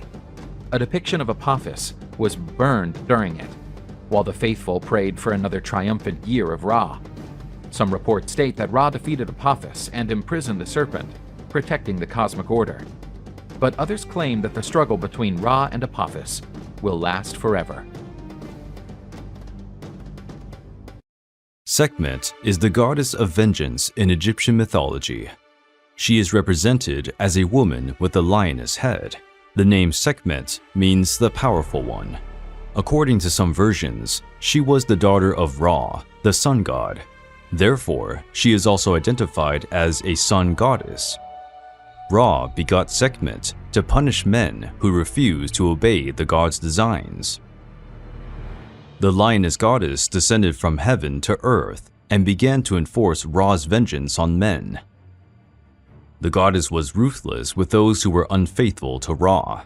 Sekhmet spread terrible diseases and devoured Ra's enemies. However, the goddess took delight in bloodshed. The goddess's bloodlust was so great that Sekhmet began to guide her rage against the innocent. Ra became worried when he realized his daughter was out of control. To diminish her desire for blood, he devised a plan.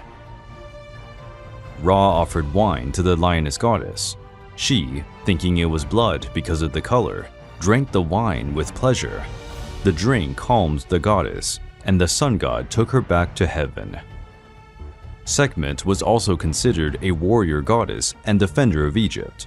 Egyptian soldiers believed that Sekhmet fought alongside them against Egypt's enemies. After bloody battles, the priests who accompanied the army held ceremonies to thank the lioness goddess for her protection. These ceremonies also soothed the goddess and showed that more bloodshed was unnecessary. Sekhmet was also considered the pharaoh's protector. She was always at the ruler's side until the day of his death, when she escorted him to the entrance of the other world. When a hot wind blew, the Egyptians believed it to be the lioness goddess's breath. Capable of breeding disease to punish her enemies, she could also stop any sickness. Therefore, the Egyptians begged Sekhmet to cure them. For this reason, the goddess also had the epithet Lady of Life. The city of Memphis was the center of worship of the goddess. On the last day of the year, a great festival was held in honor of the goddess. This celebration was paired with a lot of wine, as they wished to please Sekhmet and avoid the wrath of the powerful goddess of vengeance. Ra is the sun god in Egyptian mythology. This god is usually depicted as a being with a man's body and a head of a falcon. The sun disk is over his head. He had been one day the greatest of all gods, but time wore him down, and finding himself too old, he decided to relinquish the power and go to the skies. This god is one of the most revered figures in Egyptian mythology. As the sun god, one of his duties was to drive away the darkness, and to accomplish his work, the god crossed the skies on his sunboat, lighting the whole world. But when the twilight came, he and his vessel plunged into the sea waters towards the underworld. There he would have to sail through the dark world and cross the 12 gates, which would be the 12 regions of the netherworld. Ra took an hour to go through each gate.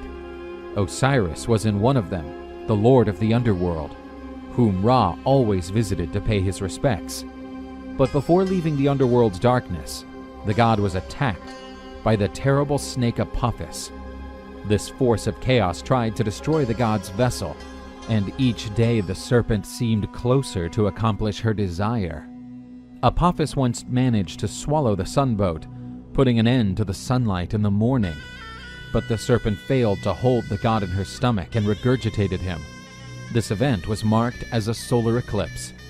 However, destroying Ra's boat became more difficult, since Set, the god of destruction, after losing the dispute of the supreme throne for Horus, had been condemned to navigate with Ra across the skies. He helped the sun god, defending his vessel against the terrible serpent, defeating it several times, making Ra's underworld journey safer.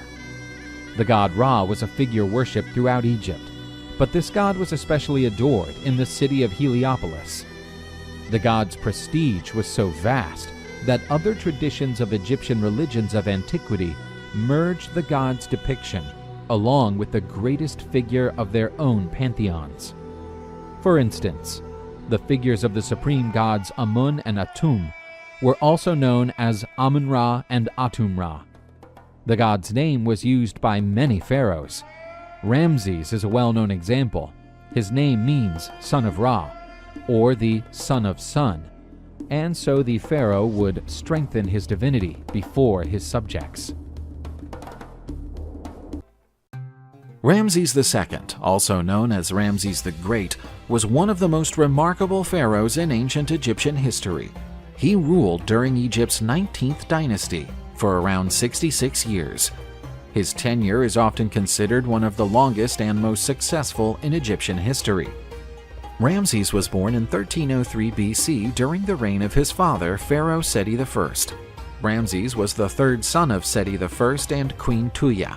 His childhood was distinguished by his royal rank and by growing up in a palatial setting. As a member of royalty, he was given a broad education, which included instruction in literature, religion, military strategies, and administration. Ramses' father was a military active pharaoh, and he took the young prince on army campaigns to introduce the heir to the practical side of government and military leadership. These events shaped Ramses' future military and political approach. At 14, Ramses II already bore the title of Crown Prince and was named his father's co-regent, a common procedure in ancient Egypt to ensure a smooth transition of power. When Seti I died around 1290 BC, Ramses II rose to the throne as Pharaoh of Egypt.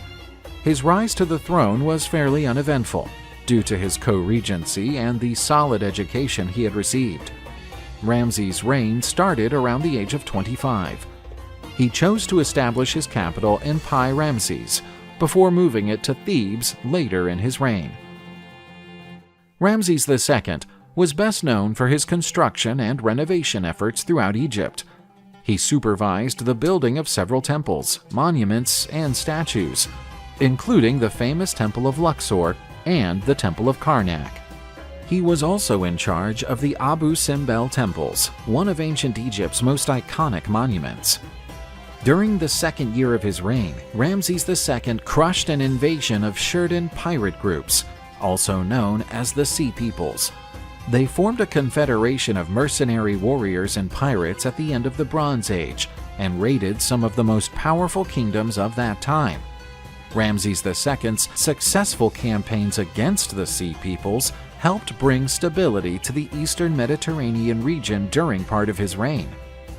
One of ancient Egypt's most famous and documented conflicts is the Battle of Kadesh, which took place around 1274 BC.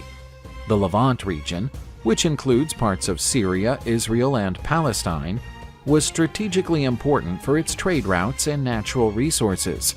Egyptians and Hittites had conflicting interests in this region. Before the Battle of Kadesh, Ramses II and Hattusili III, king of the Hittite Empire, had signed a non-aggression treaty. But relations soured when Ramses II accused the Hittites of supporting rebels in the region. Ramses II headed a military campaign to retake control of the Levant and expel the rebels and their Hittite supporters. The pharaoh was counting on his larger and better trained forces, but the Hittites surprised the Egyptians with an initially successful strategy. They made a covert attack on Ramses' camp as the Egyptian forces were approaching the city of Kadesh.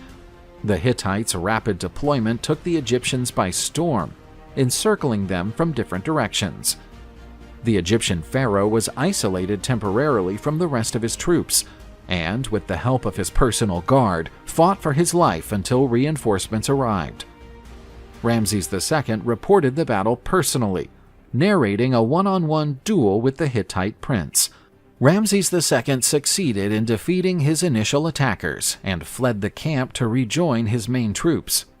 The Hittites, believing that their enemies had been utterly defeated, stopped to loot the Egyptian camp and made themselves sitting ducks for Ramses II's counterattack. The Egyptians charged full force into the Hittites' unruly ranks, and they had no choice but to flee.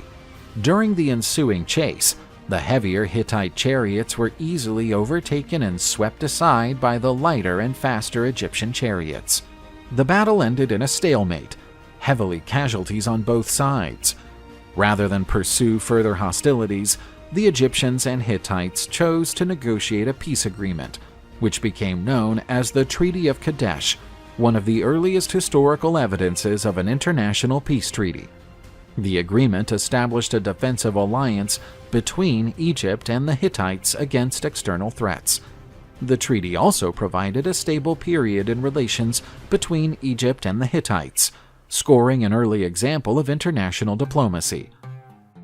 Ramses II also led several military campaigns in the south, in the Nubian region, to protect Egypt's borders and control the region's resources.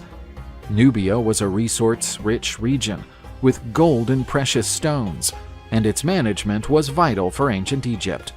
Ramses II followed a policy of integrating members of the conquered Nubian groups into his army.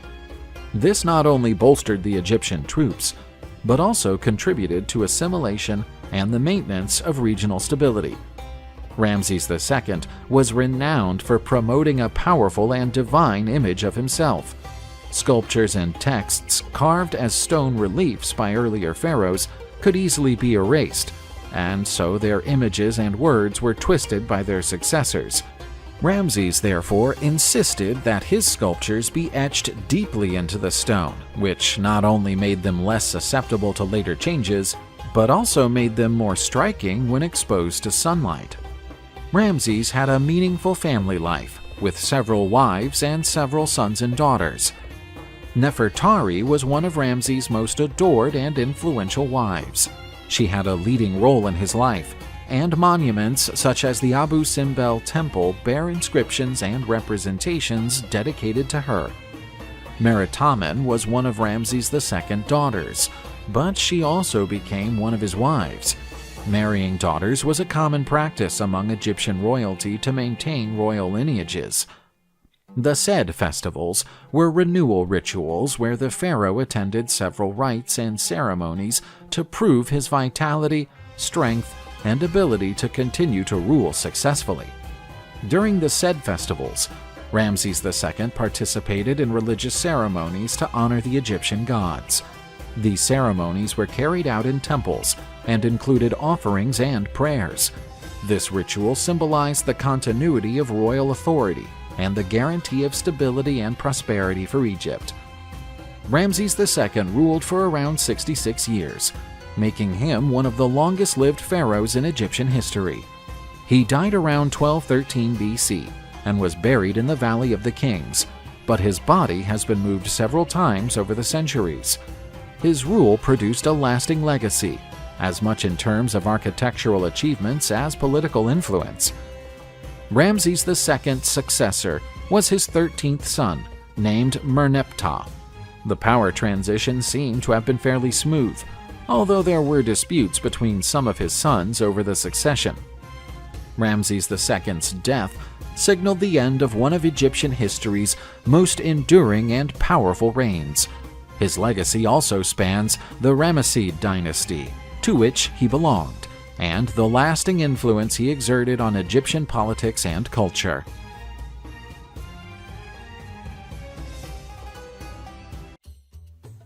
Hatshepsut was among ancient Egypt's most outstanding figures, being one of the few women to rule as pharaoh.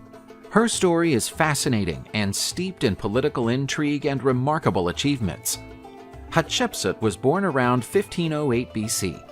She was the daughter of Pharaoh Thutmose I and Queen Ahmose. Her birth name meant the noblest of noblewomen. It became clear from an early age that Hatshepsut was no average child. Her eyes were piercing, charged with purpose, as if she already knew that she was destined for great things. As she grew up, Hatshepsut revealed outstanding wit and intelligence, learning from the wise men and advisors around the royal court. She was a keen observer, eagerly absorbing every teaching. Her father Thutmose I spotted her potential and educated her in the art of ruling and leadership, setting her up to one day take on responsibilities that challenged the conventions of her time. When her half-brother and husband Thutmose II took the throne, Hatshepsut became queen. But she was not merely satisfied with filling an ornamental role. She soon became an influential advisor and a political influence behind the scenes, steering Thutmose II in his decisions and shaping the fate of the kingdom. The untimely death of Thutmose II nevertheless cast a shadow over Egypt. Thutmose III, his son with a concubine, was still too young to rule by himself. At a pivotal moment, Hatshepsut stepped into the role of regent, vowing to protect the throne and the Egyptian people. But Hatshepsut harbored even loftier ambitions. Knowing her ability and determined to ensure the stability of Egypt, she took a bold decision. she declared herself pharaoh, adopting the full title of Matkare, meaning truth of Ra is the soul of Ra. Wearing the insignia and costumes traditionally assigned to male pharaohs, she defied gender norms and boldly proclaimed her authority. Egypt blossomed as never before under her reign. Hatshepsut pushed for peace and prosperity, rebuilding ancient temples and boosting trade with distant nations. She also ordered expeditions along the Red Sea and to Nubia, enlarging Egypt's domains and securing her position as an outstanding leader. Her greatest legacy, however, was to be written in stone. Hatshepsut commissioned magnificent works, including the splendid Temple of Deir el-Bahari, testifying to the grandeur of her reign and her devotion to the Egyptian gods. Each block of stone, each hieroglyph, contained the story of an exceptional woman who defied convention and left an everlasting mark on the history of her people. But fate is so often cruel to those who defy established norms. Hatshepsut's death is surrounded by mystery, and there is no definitive conclusion about the exact circumstances of her passing. Some historians argue that she may have died of natural causes, such as illness, but there are also theories suggesting that her death may have been the outcome of conspiracies and murder. Following Hatshepsut's death, her stepson Thutmose III rose to the throne and tried to erase her memory by purging her name from numerous monuments and inscriptions. But Hatshepsut's legacy could not be so easily erased. Centuries later, Egyptologists went on to revive her story and acknowledge her greatness. The woman who became pharaoh, Hatshepsut, is now celebrated as one of the most distinguished rulers of ancient Egypt, a visionary who challenged the expectations of her time and left a lasting legacy for future generations. This is how the story of Hatshepsut, the Great Matkare, lives on through the centuries, constantly reminding us of the power of determination, courage, and vision to change the course of history. Akhenaten, also known as Amenhotep IV, was a pharaoh from ancient Egypt's 18th dynasty, reigning from approximately 1353 to 1334 BC. He was known in Egyptian history for his eccentric personality and tumultuous role, often referred to in antiquity as the Mad Pharaoh. Akhenaten was the son of Pharaoh Amenhotep III and Queen Tai. A member of the royal family, he was brought up in the lavish palaces and temples of ancient Egypt, in a privileged and powerful milieu. As crown prince, Akhenaten was taught religion, literature, art, history, mathematics, as well as military and administrative skills. This education prepared the prince for his future role as pharaoh. Once Akhenaten reached a certain age, he married Nefertiti, a woman who would become one of ancient Egypt's most famous queens. She gave birth to many of Akhenaten's daughters and one son, who would go on to become the famous pharaoh Tutankhamun. The couple were keen for their family's image to be eternalized in paintings and reliefs, which certainly went against the customs of Egyptian royalty at the time. Akhenaten's father, the pharaoh Amenhotep III, reigned during a long and mostly peaceful period, featuring diplomatic relations with neighboring nations, architectural developments, and financial stability. Following the death of his father, Akhenaten assumed the Egyptian throne in 1353 BC. In his 5th year as pharaoh, Akhenaten officially switched his birth name from Amenhotep IV to the one that made him famous, Akhenaten, meaning he who is effective to Aten.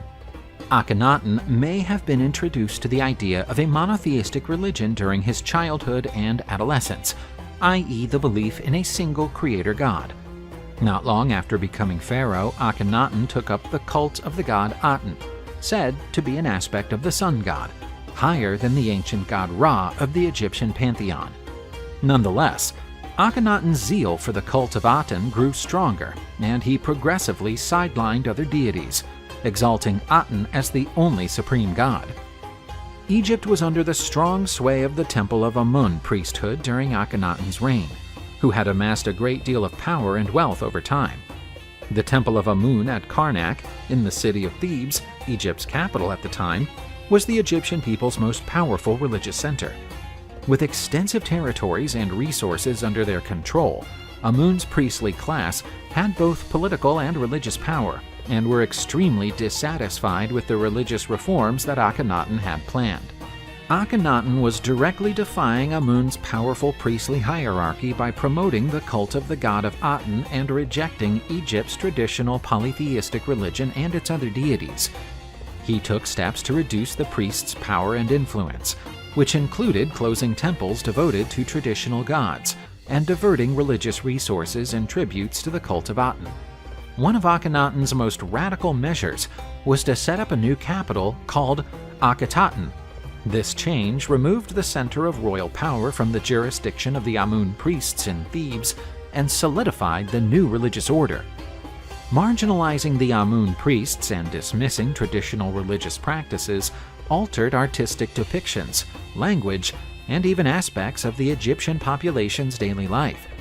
Amun's priesthood tried to hide the statues and sacred texts from the palace guards, sent to crack down on them in response to the relentless religious persecution ordered by the pharaoh.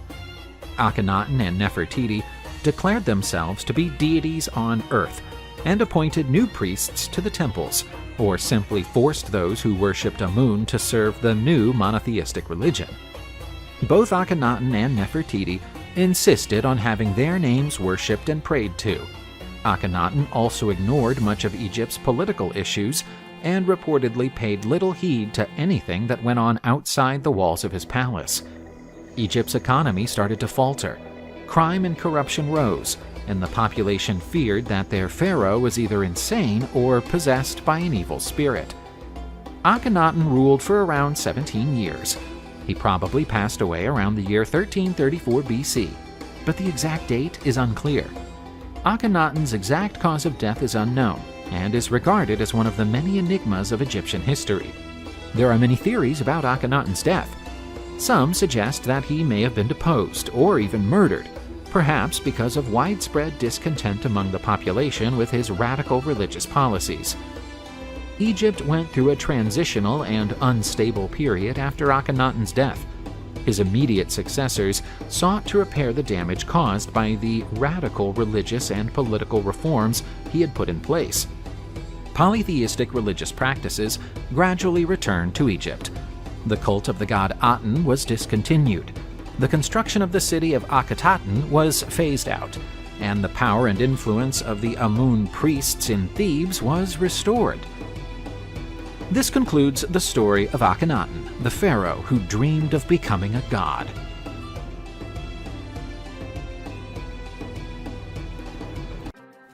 Ancient Egypt was the setting for some of antiquity's most momentous dynastic quarrels. An uncertain atmosphere enveloped the royal throne deep in this pyramid and mystical kingdom. The pharaoh Akhenaten, renowned for his unique cult of the god Aten, left a controversial legacy to his son Tutankhamun, who took over the throne after Akhenaten's death. As a 9-year-old child, he inherited a broken kingdom and a nation searching for balance. Upon Tutankhamun's rise to the throne, his first duty was to rebuild the traditional religious order. His advisors, among them the shrewd General Horemheb and the seasoned Vizier Ai, tirelessly labored to undo Akhenaten's religious reforms. Temples once abandoned were reopened, and the traditional deities were reinstated in the day-to-day life of the Egyptian people. Tutankhamun faced political challenges and court intrigue in the royal palace. His half-sister, the gorgeous Princess Ankhensenamun, became his wife following an ancient Egyptian tradition aimed at solidifying the royal bloodline. But challenges were rife. Plotters and rivals sought to undermine the young pharaoh's authority as he grappled to establish his position as leader. As Tutankhamun handled the complex halls of power, his very existence was overshadowed by a mystery. His father's early death and subsequent ascension to the throne at such an early age heightened speculation about his fate. Tutankhamun allegedly suffered from poor health, and the young pharaoh was said to be a cursed man, with rumors spreading through the palace. Despite the obstacles, Tutankhamun endeavored to stabilize the kingdom.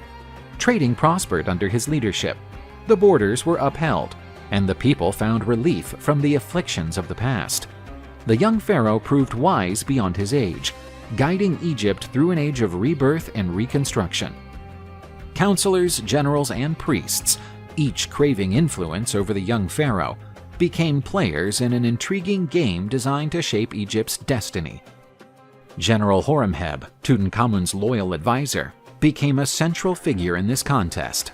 His military acumen was as sharp as a sword's blade, and his ambition drove him to cement power amid all the uncertainty surrounding the succession. Tutankhamun's marriage to Ankhesenamun, while intended to bolster the royal lineage, came with a host of problems. Rumors of marital strife and intrigue in the harem were circulating among the Egyptian nobility, threatening the young pharaoh's stability. In the meantime, other members of the court, such as the wise vizier Ai, were lurking in the shadows, forging alliances and plotting to secure his own ascension. Although Tutankhamun's rule was notable for its outstanding achievements, it was tragically brief.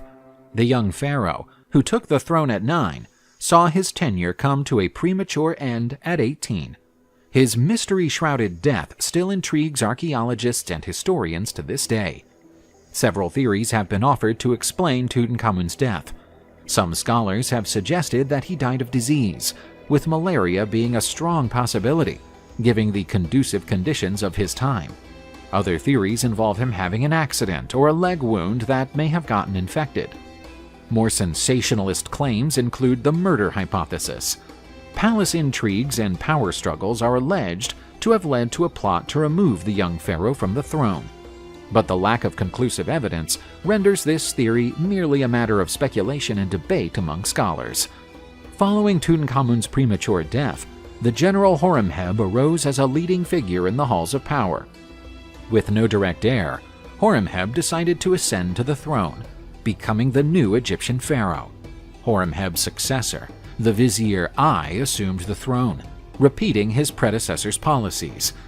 Ai was succeeded by a young military man called Ramses the First, who started the 19th dynasty, cementing the order in Egypt. Tutankhamun's legacy was immortalized by his magnificent tomb and its treasures. Howard Carter's discovery of the tomb in 1922 triggered a global fascination with ancient Egypt, propelling Tutankhamun to posthumous fame. The mystery of his death only adds to the mystery surrounding the young pharaoh's life, turning him into an iconic figure in Egyptian history.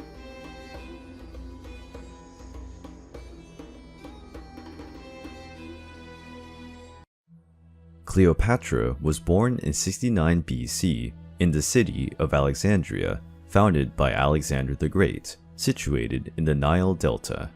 Cleopatra was an important queen of ancient Egypt, and her name continues to this day. She is one of the best-known women in the history of mankind. Throughout her life, she stood as a strategist, determined, very intelligent, cunning, and owner of a gigantic fortune. Once, the Greek philosopher Plutarch wrote the following about her: "The contact with her presence, if we lived with her, was irresistible." The Egyptian ruler fascinated many people in her time. To this day, she continues to enchant many. Her life trajectory is widely studied, researched, and debated. In order to understand her greatness, there are some interesting facts. In a temple dedicated to the goddess Venus, at the request of the Roman leader Julius Caesar, who was Cleopatra's lover, a golden statue of the Egyptian queen was built. There are records that this monument was seen and venerated at the site until at least the 2nd century AD. Curiously, Cleopatra was even venerated as a true goddess, more precisely as a new goddess Isis, one of the most important deities of ancient Egypt. She was also identified as Aphrodite, Greek goddess, whose attributes are similar to those of Isis. Cleopatra also had refined intelligence. She received a remarkable education. Together with the other children of royalty, she was educated in the palace where she lived. Cleopatra was able to speak 7 or 8 languages, which greatly facilitated her agreements and political stratagems. She was reportedly the first person in her family to speak the Egyptian language without interpreters. In addition, she succeeded in studying philosophy and rhetoric. From an early age, she learned oratory, which she knew how to use in a very intelligent way, speaking with the correct posture, appropriate gestures, and a soft voice. With regard to her vast knowledge, it should be remembered that Cleopatra lived in Alexandria, a cultural center in antiquity, with the famous Library of Alexandria, full of many literary works in an unprecedented structure. These local circumstances were very important and influential in the cultural formation of the Egyptian ruler. Her achievements made her the lover of two of the most famous Roman generals of her time, Julius Caesar and Mark Antony. As is often the case with historical figures, much information about the life of this remarkable woman has been distorted over time. Today, we can find the image of Cleopatra stamped on the most varied objects, and her name is known by many people, although not by everyone what she was like in reality. In fact, these physical representations of the figure of the queen usually consist of one of the many distorted points in her story. Regarding the queen's look, Plutarch wrote the following words: "She wasn't so unique that there were no comparison, or that we couldn't look at her without being touched." We can also get an idea of how she was physically through various coins that were created and circulated at the time when Cleopatra lived. These objects are the most reliable sources for us to imagine what she looked like. There are also some busts sculpted over time that apparently represent the queen.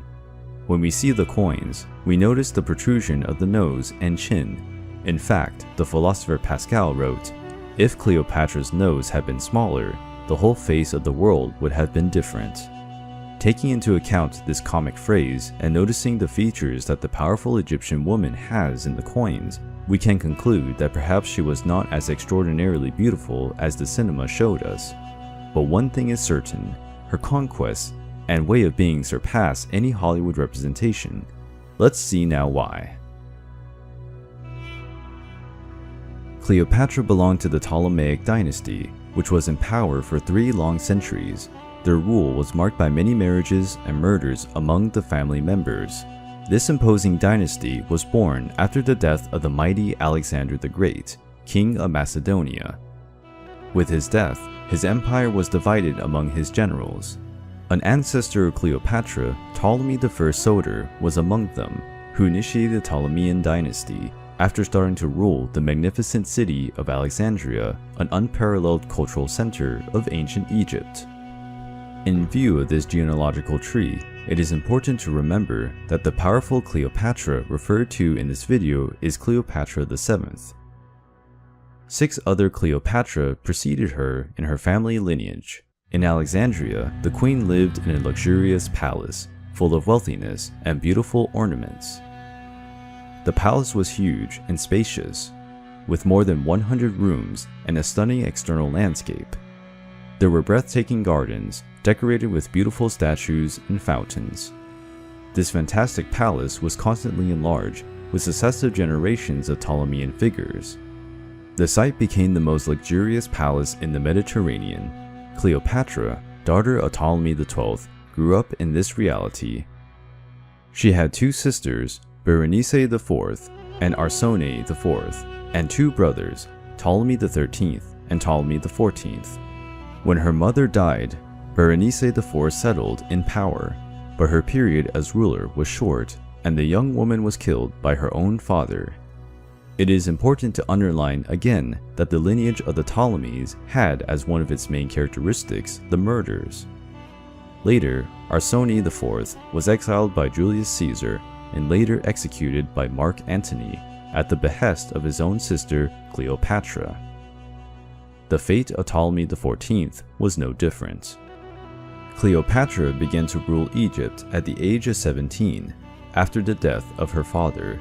According to tradition, she married his brother Ptolemy XIII, who, at the time, was only 13 years old. Sometime after Cleopatra became the queen of Egypt, her brother and husband, Ptolemy XIII, began to take an interest in ruling the country without the intervention of his sister. Pothinus, Achillas, and Theodotus of Chios, 3 important advisors to the young king, agreed with this idea to persuade the young man to break with Cleopatra and remove her from power. The queen, during her government, wanted to maintain political ties with Italy in a showcase of her strategic skills. Her goal was to strengthen friendship with the Romans, who could be important allies in the event of a civil war in Egypt. Her main ally would be General Pompey, leader of one of the most traditional Roman families. These diplomatic maneuvers led to Cleopatra being accused of treason for deceiving her brother. At the age of 21, the young ruler was forced to leave Alexandria and went into exile in Syria, where she assembled an army. The young Egyptian king and his 3 advisors decided to go in search of the queen to prevent her return to Alexandria at all costs. However, during their search, they learned of the unexpected news. Pompey, who rivaled the great Julius Caesar, was on his way to Egyptian lands. He thought he would be welcomed by the pharaoh himself, since he had been a great friend of his father. Pompey the Great was a very skilled general. Throughout his life, he conquered countless nations in Africa, Asia, and Europe. After suffering a defeat in Greece, the fearful Pompey fled to Egypt in search of refuge after a disastrous defeat in Greece against his enemy Julius Caesar. A conflict divided the Roman Empire between Pompey and Julius Caesar. This conflict became known as Caesar's Civil War. Upon learning that Pompey intended to disembark in the country, the Egyptian partisans reflected. Helping the old acquaintance Pompey was a risk, because it could be interpreted as a declaration of war on Julius Caesar, who commanded a very powerful war machine. Moreover, Ptolemy and his allies believed that Pompey could go help Cleopatra regain her place in royalty, and trouble had to be avoided. But Pompey had been a great friend of the father of the couple who ruled Egypt. Therefore, if they did not help him, he could break ties with the country, making Egypt an enemy of Rome. Theodotus and the 2 other counselors, Achillas and Pothinus, reflected on the matter. It was a difficult decision, and the consequences could be risky. But eventually, as the 3 counselors struggled to find a solution, Theodotus, with a smile, looked at his companions and said, "The dead do not bite." The choice had been made to break up with Pompey and establish an alliance with Julius Caesar. As Pompey approached Alexandria, he felt he would be welcomed by the Egyptians, but there was already a trap set up against the Roman, pretending that they would welcome him amicably. But as soon as Pompey arrived on Egyptian soil, he was brutally beheaded. A few days later, Julius Caesar arrived in Alexandria to seek out his adversary. The Egyptians showed him Pompey's head, and Caesar was shocked by the violence. Despite being his enemy, Caesar respected Pompey. On Caesar's orders, Ptolemy's advisor was executed. Caesar, with his army, went to the royal palace, where he settled and informed himself that he would like to see the king and the queen. It is important to remember that Ptolemy XVIII was prepared to face his sister's army. When he was informed of Julius Caesar's arrival, he headed for his palace. And Cleopatra? How could she return if she had abandoned Alexandria, and if her brother and faithful guardians wanted her away from the city? She was in danger, and she knew that she could not be seen. Then the queen had a rather unusual idea. In order to meet Julius Caesar, she created a plan, and to put it into practice, had the help of a Sicilian supplier named Apollodorus. They entered a boat where the queen was hidden, sailing the Nile River for 8 days. When they approached Alexandria, Cleopatra, still with the help of Apollodorus, entered a papyrus-made sack.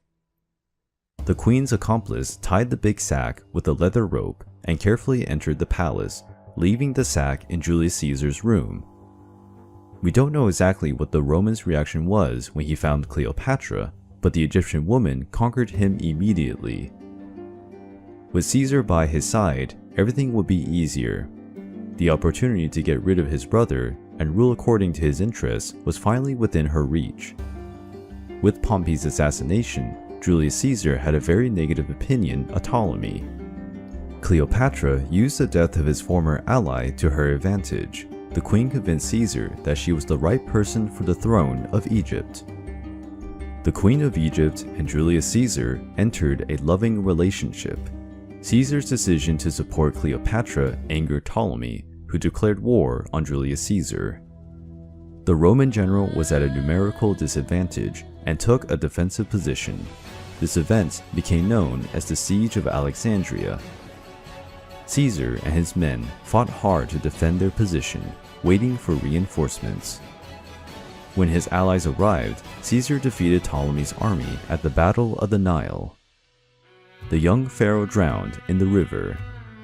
With Julius Caesar, the queen had a son named Ptolemy Caesar, historically and popularly known as Caesarion. Caesar's support was crucial to the consolidation of Cleopatra's power in Egypt. The Roman general returned to Rome, and Cleopatra reigned over Egypt. Everything seemed to go according to plan, but a huge turnaround would eventually happen. Cleopatra had consolidated her power on the throne of Egypt, and under her administration, Egypt prospered and the city of Alexandria experienced a cultural boom financed by the queen. Cleopatra organized an expedition to Rome. In the city, she stayed at Julius Caesar's mansion. The Egyptian queen took her son Caesarion in the voyage, the fruit of her union with the Roman general. Julius Caesar was at the height of his power and, as the leader of his nation, made several political and social reforms. He also organized a triumph in his own honor. The Parade of Caesar had the presence of Arisane, Cleopatra's sister, displayed as a prisoner, symbol of Rome's victory over the Egyptians. Caesar introduced the city to the Egyptian queen, but at the time, Rome did not yet have the glory that brought it into history. It was not yet comparable to Alexandria, the capital of Ptolemaic Egypt. Caesar's relationship with the foreigner was frowned upon by the Roman elite. There were a lot of rumors and lies about the couple.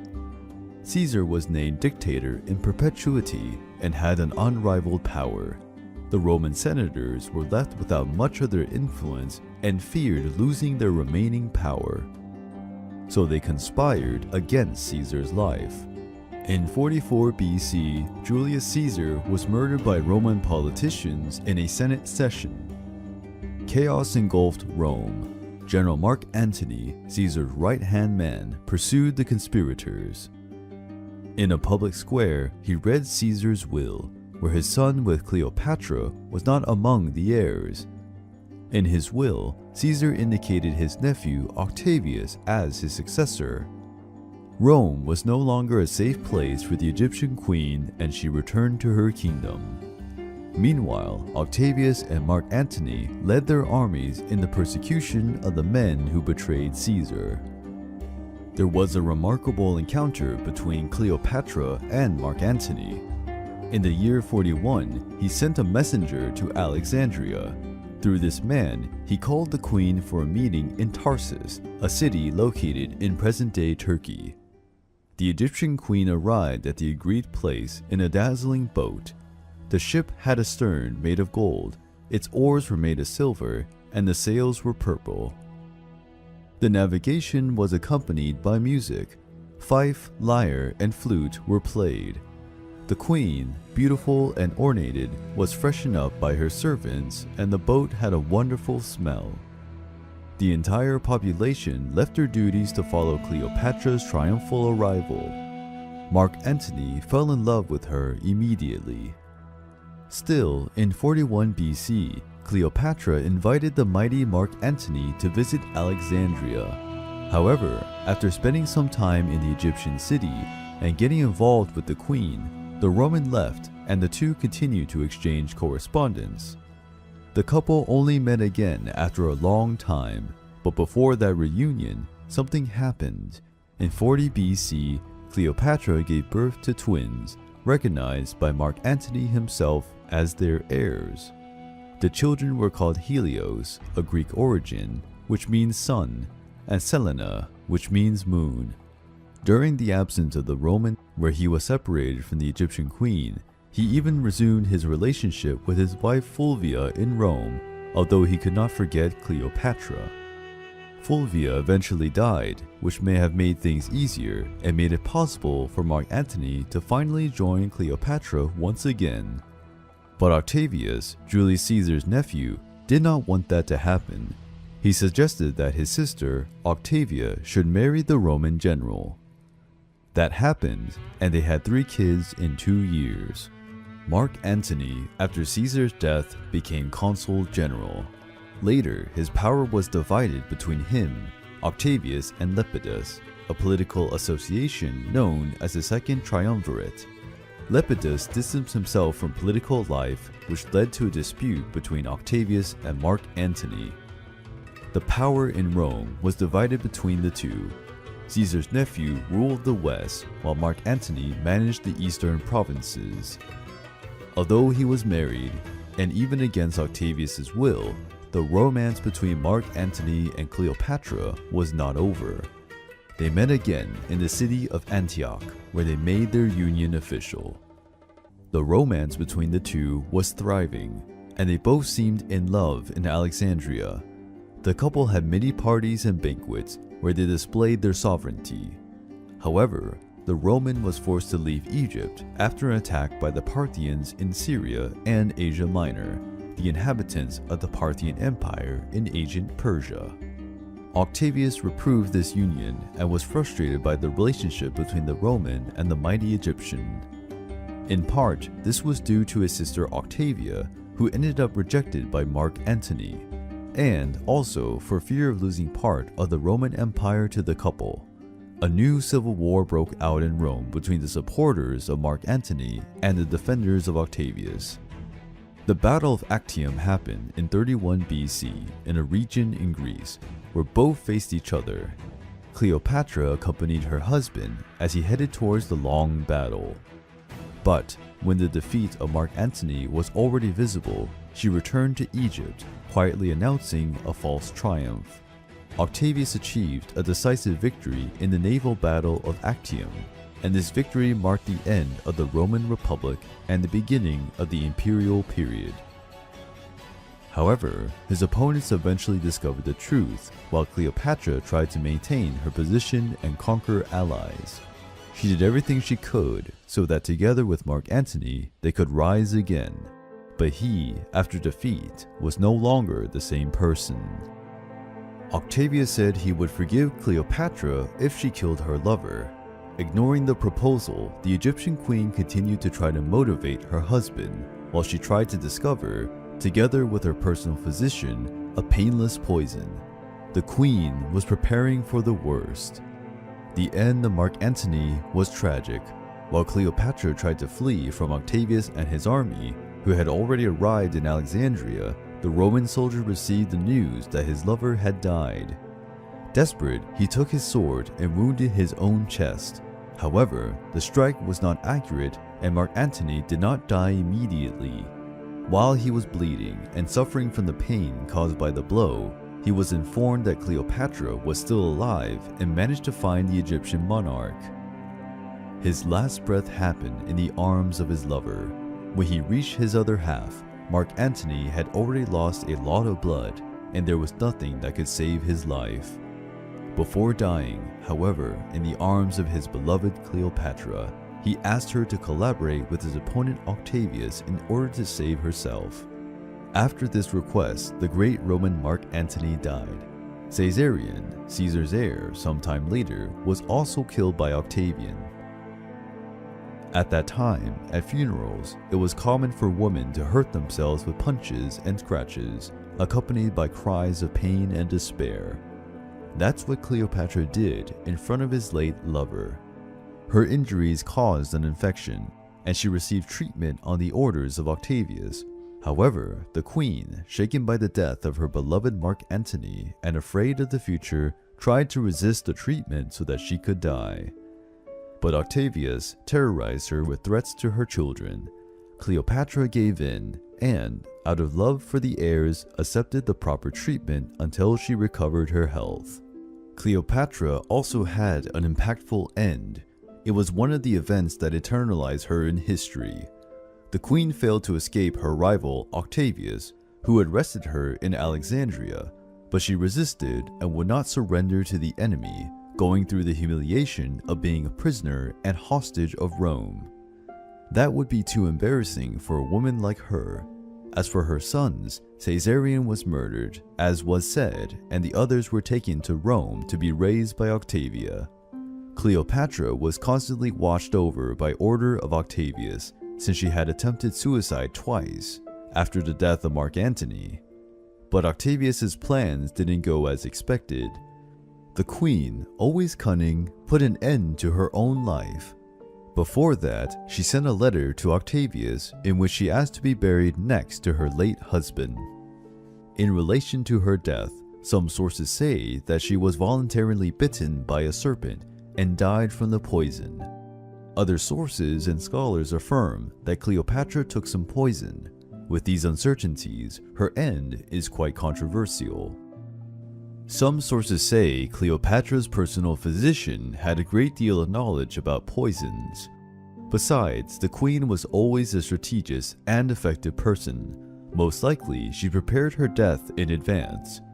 Finally, even though the most famous version is the one that states that Cleopatra died while being deliberately bitten by a serpent, it's more likely she ingested some lethal poison, which did not cause major discomfort at the time of her death.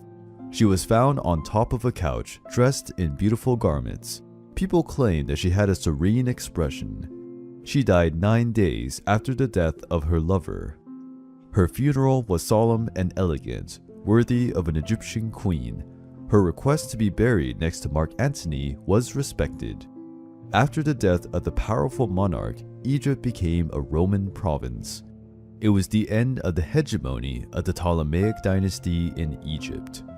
Cleopatra's story is fascinating. Many of her female ancestors were important Egyptian rulers along with their husbands. Curiously, Egyptian women at that time had more freedom than women from other civilizations.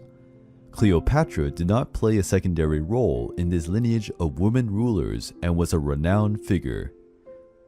Her life journey was particularly hectic and impressive in many ways.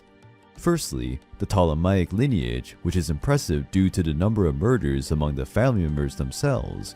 This habit, indeed, was inherited by Cleopatra. But regardless of these murders, the Ptolemaic government was very important to Egypt, and Cleopatra had major responsibilities and had to make important decisions throughout her life as ruler of Egypt. She had admirers and rivals. She was skillful, proactive, and extremely influential. She was a rare, special, quite determined woman. She always had strategies to achieve all her goals. Cleopatra marveled everyone because of her great knowledge and also because of her differentiated intelligence. The profile of the Egyptian queen, with all these qualities, allow her to conquer two of the most legendary characters in our history, the powerful Julius Caesar and Mark Antony. And, as time went by, Cleopatra's figure was often misrepresented, and the Egyptian woman was seen with prejudice. At times, it seems that her entire life path and conquest boiled down to having seduced these two Romans. But this view of the queen's life is simplistic, since she has had great political achievements. In any case, the legendary Egyptian queen has become a source of inspiration for some of the greatest artists in history. Among them, the painter Michelangelo, William Shakespeare. In their hands, the ruler became an illustrious piece of art. As we learn more about her story, we realize it's not by chance that Cleopatra has fascinated so many people in her time, and continues to captivate so many others in this day and age. Egyptian mythology is full of exotic deities that have an appearance that mixes human features with animals. Besides these anthropomorphic divine figures, this mythology is also full of incredible creatures that further enrich the mythological universe created by this ancient culture. Today, we will meet some of the most impressive creatures in Egyptian mythology. This video is brought to you by NordVPN. As we spend more and more of our time online, concerns about privacy and security becomes vital. NordVPN uses more than 5,000 world-class next-gen server infrastructure in over 60 countries, meaning you get a secure, reliable VPN connection anytime, anywhere. It just takes a click. Open the map, click on a location, and you'll be connected in seconds. It's that easy. Access from anywhere. Don't miss your favorite content. Even when traveling abroad, stay at home virtually. Unblock your favorite games and geo-restricted servers. Don't let your location limit where you can play. Also, Nord offers you more than VPN service. You can also have security with NordPass Password Manager that safely secures your password so you never forget them. And NordLocker, a virtual cloud service that you can use to store and access your files safely anywhere you are. You can use NordVPN on up to 6 devices at main platforms: Windows, Android, iOS, macOS, and Linux, even on your Android TV. Go to nordvpn.com/seeyouinhistory to get a 2-year plan plus 1 additional month with a huge discount. It's risk-free with Nord's 30-day money-back guarantee. Make your connection to the world safer and more discreet with NordVPN. In ancient Egypt, the sun was considered the supreme deity. It was represented by Ra, a god with the body of a man and the head of a falcon. But deep in the underworld, there was a gigantic serpent named Apophis, which was looking for an opportunity to attack the solar bark of the god Ra. In doing so, it could destroy the rising of a new day in the world of the mortals. The ancient Egyptian myths say that Apophis sprang from the umbilical cord of Ra when he gave life to himself in the universe's vastness. It was the main adversary of Ra, the god of sun and light. Sometimes Apophis is described as a giant serpent, the top of whose head is covered with a hard, smooth stone called silicate. Every single day, Ra traveled through the heavens in his solar bark, illuminating the world. But at the end of the day, the falcon god sailed towards the Egyptian underworld, Duat. Apophis, trapped in Duat since the beginning of time, was already looking for a way to attack Ra's bark. Both deities engaged in epic combat that caused storms and earthquakes in the world of humans. Apophis faced other gods that accompanied Ra in his solar bark. The main opponent was the god Seth, who, at the bow of the bark, was always ready to strike Apophis with a spear. The giant serpent managed to swallow Ra's bark a few times, but was unable to keep it in his stomach for long, which gave rise to solar eclipses. Apophis lived in the underworld and was therefore sometimes considered a devourer of souls. Thus, the dead also needed protection from it. Sometimes funerals included spells to ward off the serpent. Egyptian priests organized rituals to curse Apophis and banish its evil presence from the world. They believed that this helped the god Ra to complete his sky voyage. The demonic monster, Ammit, was also a deeply feared creature by the ancient Egyptians, being known as the Devourer of the Dead. His body combined different animals: lion's front paws, hippopotamus's hind paws, and a crocodile's head topped with a lion's mane. Ammit was a funerary deity that lived near the scales of justice in the Hall of Two Truths in Duat, the Egyptian underworld. The god Anubis weighed the hearts of all deceased people to decide who deserved to go on to paradise or to be punished. The heart was placed on one side of the scale. On the other side was the feather of Mat, the goddess of truth, to counterbalance the organ's weight. If the heart was lighter than the feather, the soul of the deceased could head for Osiris and enter Aru, the Egyptians' paradise. But if the heart was heavy due to sins, it was considered impure. Ammit would devour the organ, and the judged person would not be allowed to continue their existence. After Ammit swallowed the heart, the deceased soul would be restless forever. This was considered dying a second time. Due to its cruel and animalistic character, Ammit was not entitled to temples or worship services, as it symbolized everything that the Egyptians feared. It threatened to imprison them in eternal suffering if they did not live an honest and kind life. Ammit represented the fairness of the afterlife. Everyone, rich or poor, good or bad, would be judged equally at the end of their lives. Not all mythological creatures had a grotesque or supernatural appearance. Some took on simple forms, but also limiting their powers. Bennu is one of the oldest deities in Egypt, being related to creation and rebirth. It is the original inspiration for the phoenix legends that have developed in various cultures. Usually depicted as a huge gray heron wearing a pharaoh's crown, Bennu, like the god of Ra, was a self-created being with an important role in the world's establishment. An ancient myth says that Bennu flew over the waters of Nun, the primordial ocean that existed before creation, landing on a rock and uttering a call that determined the nature of creation. Bennu was considered immortal, able to renew itself periodically. The same reasoning was applied to the sun that rose every day in the sky. It was also a symbol of rebirth associated with Osiris. It was often one of the forms taken by the god of the underworld to visit the mortal realm. Part of the first creatures to appear in the world, along with Atum and Ra, Bennu was worshipped as its cult center in Heliopolis. It was depicted in ancient paintings and funerary amulets as a symbol of rebirth. Beyond the Egyptian borders lived a wild and frightening creature, Serpopard. It was a monster with the body and head of a lion or leopard, and a long neck resembling the body of a serpent. Serpopard is also in Mesopotamian myths, where it is represented as a lioness with an exceptionally long neck. In ancient Egypt, Serpopards symbolize agents of chaos. They were often depicted in pairs in paintings, in high reliefs, hunting other animals, or with their necks entwined. Serpopards played an important role in the religious concepts of Upper and Lower Egypt. They were probably animals associated with protection and royalty.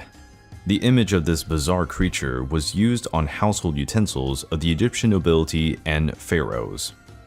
Another hybrid creature from Egyptian mythology is the griffin.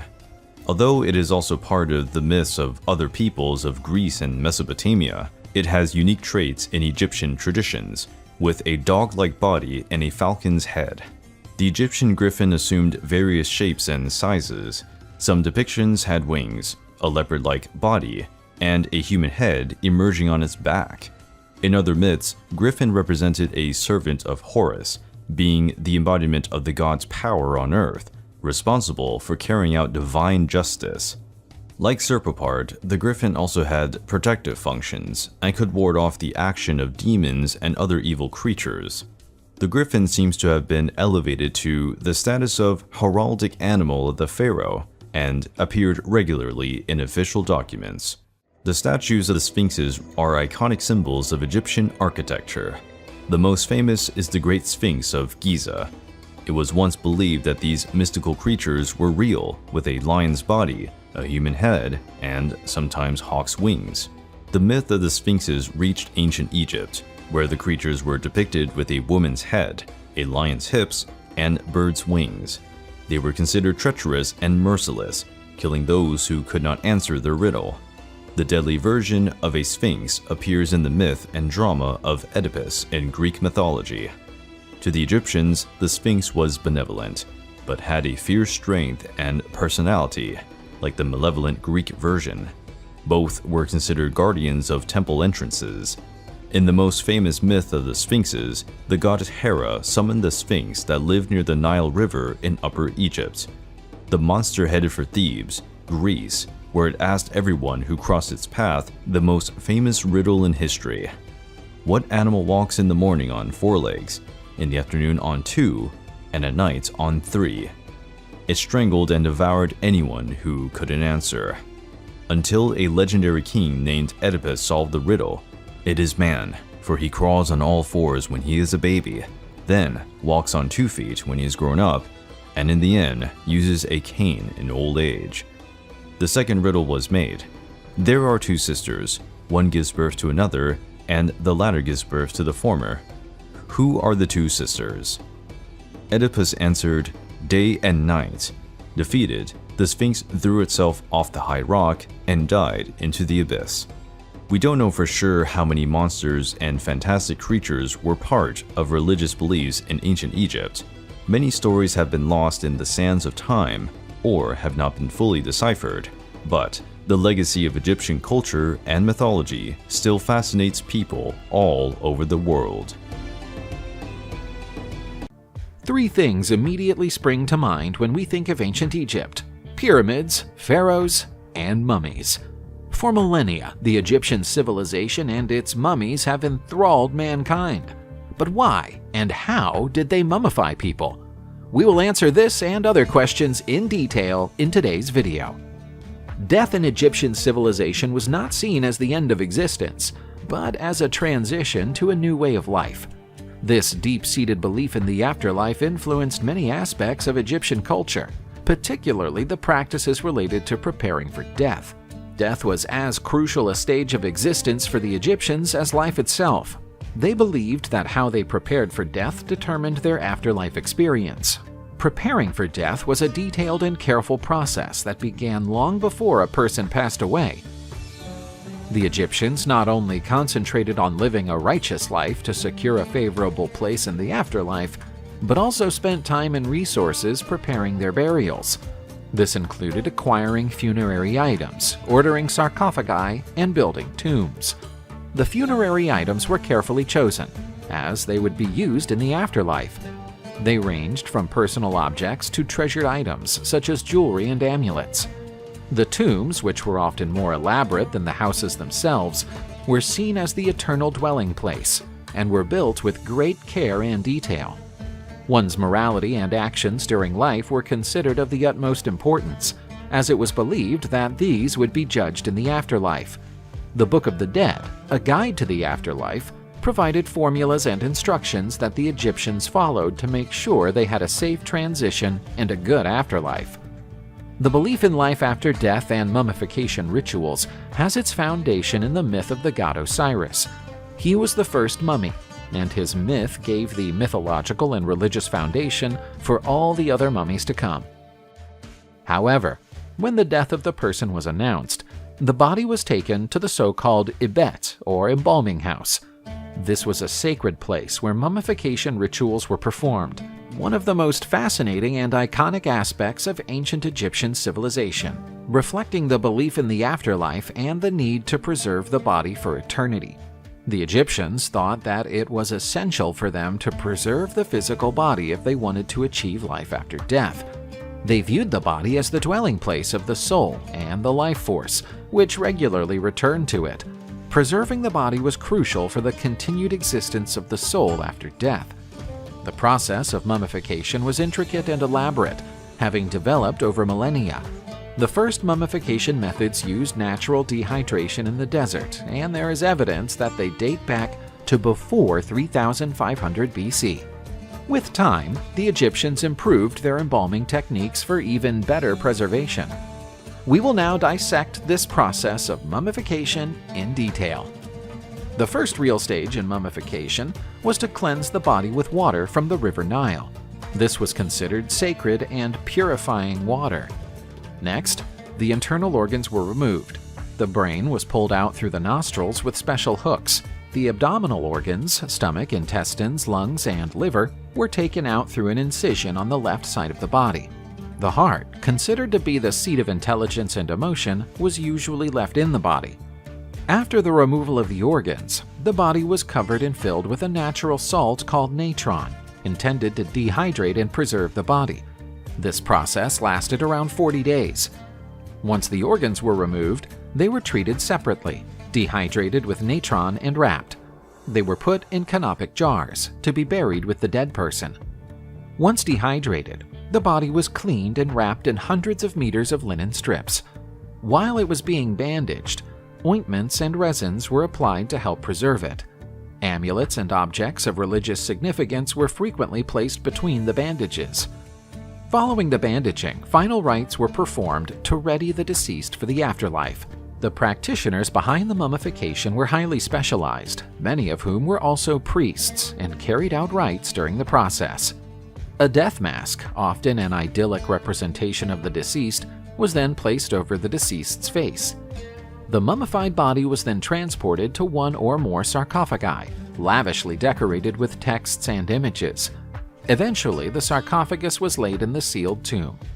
One of the last steps before the deceased's final resting place was the opening of the mouth ceremony, an essential funerary ritual performed to reinstate the sensory and functional capabilities of the deceased in the afterlife. This ceremony was key to making sure that the deceased could breathe, eat, see, and move in the afterlife. A series of rituals and incantations were performed during this ceremony by a priest, often a son of the deceased. He would use special instruments to touch the mummy's or statue's mouth, symbolizing the restoration of the ability to speak and eat. Offerings of food and goods were placed in the tomb for use in the afterlife. The ancient Egyptian tombs were intricate constructions filled with meaning, designed to be the eternal dwelling place of the dead, especially the pharaohs and nobles. They were sophisticated constructions with elaborate artwork and were built long before the person's death. Nobles were granted grand funerals full of honors and rituals, usually only 70 days after their death, as this was the time necessary for the entire mummification process to take place. Once the body was finally buried, would the spirit have access to the afterlife? Tombs were often built on the west bank of the Nile, facing the living cities, as the west was associated with the underworld. On the inside, many tombs had chambers and corridors adorned with hieroglyphics and scenes from the life of the deceased and religious texts. The tomb walls often displayed paintings and bas-reliefs depicting the deceased taking part in a range of activities, as well as scenes portraying life in the afterlife. These also included texts and magical formulas to help with the journey after death. The Egyptians thought that the dead would need material objects in the afterlife. This included furniture, jewelry, food, clothing, and household items. These objects were often of immense value to the pharaohs and nobles. Tiny figures, called ushabtis, were inserted into the tombs. It was believed that they would act as servants in the afterlife, performing physical tasks for the deceased. Amulets, statuettes of gods, and magical texts were added to protect the deceased from dangers in the netherworld. Some dead were interred with versions of the Book of the Dead, a set of spells that guided and protected the soul in the afterlife. As soon as the body and possessions were inside, the tomb was sealed. The final burial rites were carried out to ensure safe passage to the afterlife. The Egyptians thought that the human being was comprised of several parts: the body, the ka, which can be translated as life force, the ba, the personality, the name, the shadow, and the ak, the immortal form. Death was viewed as a temporary transition in which these distinct parts separated. Mummification was vital, as it was believed that the ka returned to the body after death, meaning that preserving the body was essential for the ka's survival. Following death, it was believed that the ba and ka would reunite to form the ak. To do so, the deceased had to set off on a hazardous journey to the afterlife, facing challenges and monsters. A key element of the afterlife belief was the trial before Osiris, the god of the underworld. First, however, the heart of the deceased was to be weighed against the feather of Ma'at's truth. If their heart was light, they could continue their existence in the afterlife. If it was heavy, they would be devoured by the demon Ammit. If they were tried successfully, the dead arrived at the Field of Reeds, a peaceful and abundant haven, like Egypt, but without suffering or sickness. The living took an active role in worshiping the dead, making offerings and prayers to support the spirits of their loved ones. Unlike what many think, the Egyptians did not believe in reincarnation and the return of the spirit to the mummified body. Egyptian culture focused on preserving the body through mummification to help the soul continue to live in the afterlife. This continued afterlife was more a form of spiritual immortality than reincarnation, in the sense of being born again into a new body on Earth. The concept of reincarnation as a cycle of birth, death, and rebirth in different physical forms was not part of Egyptian religious cosmology.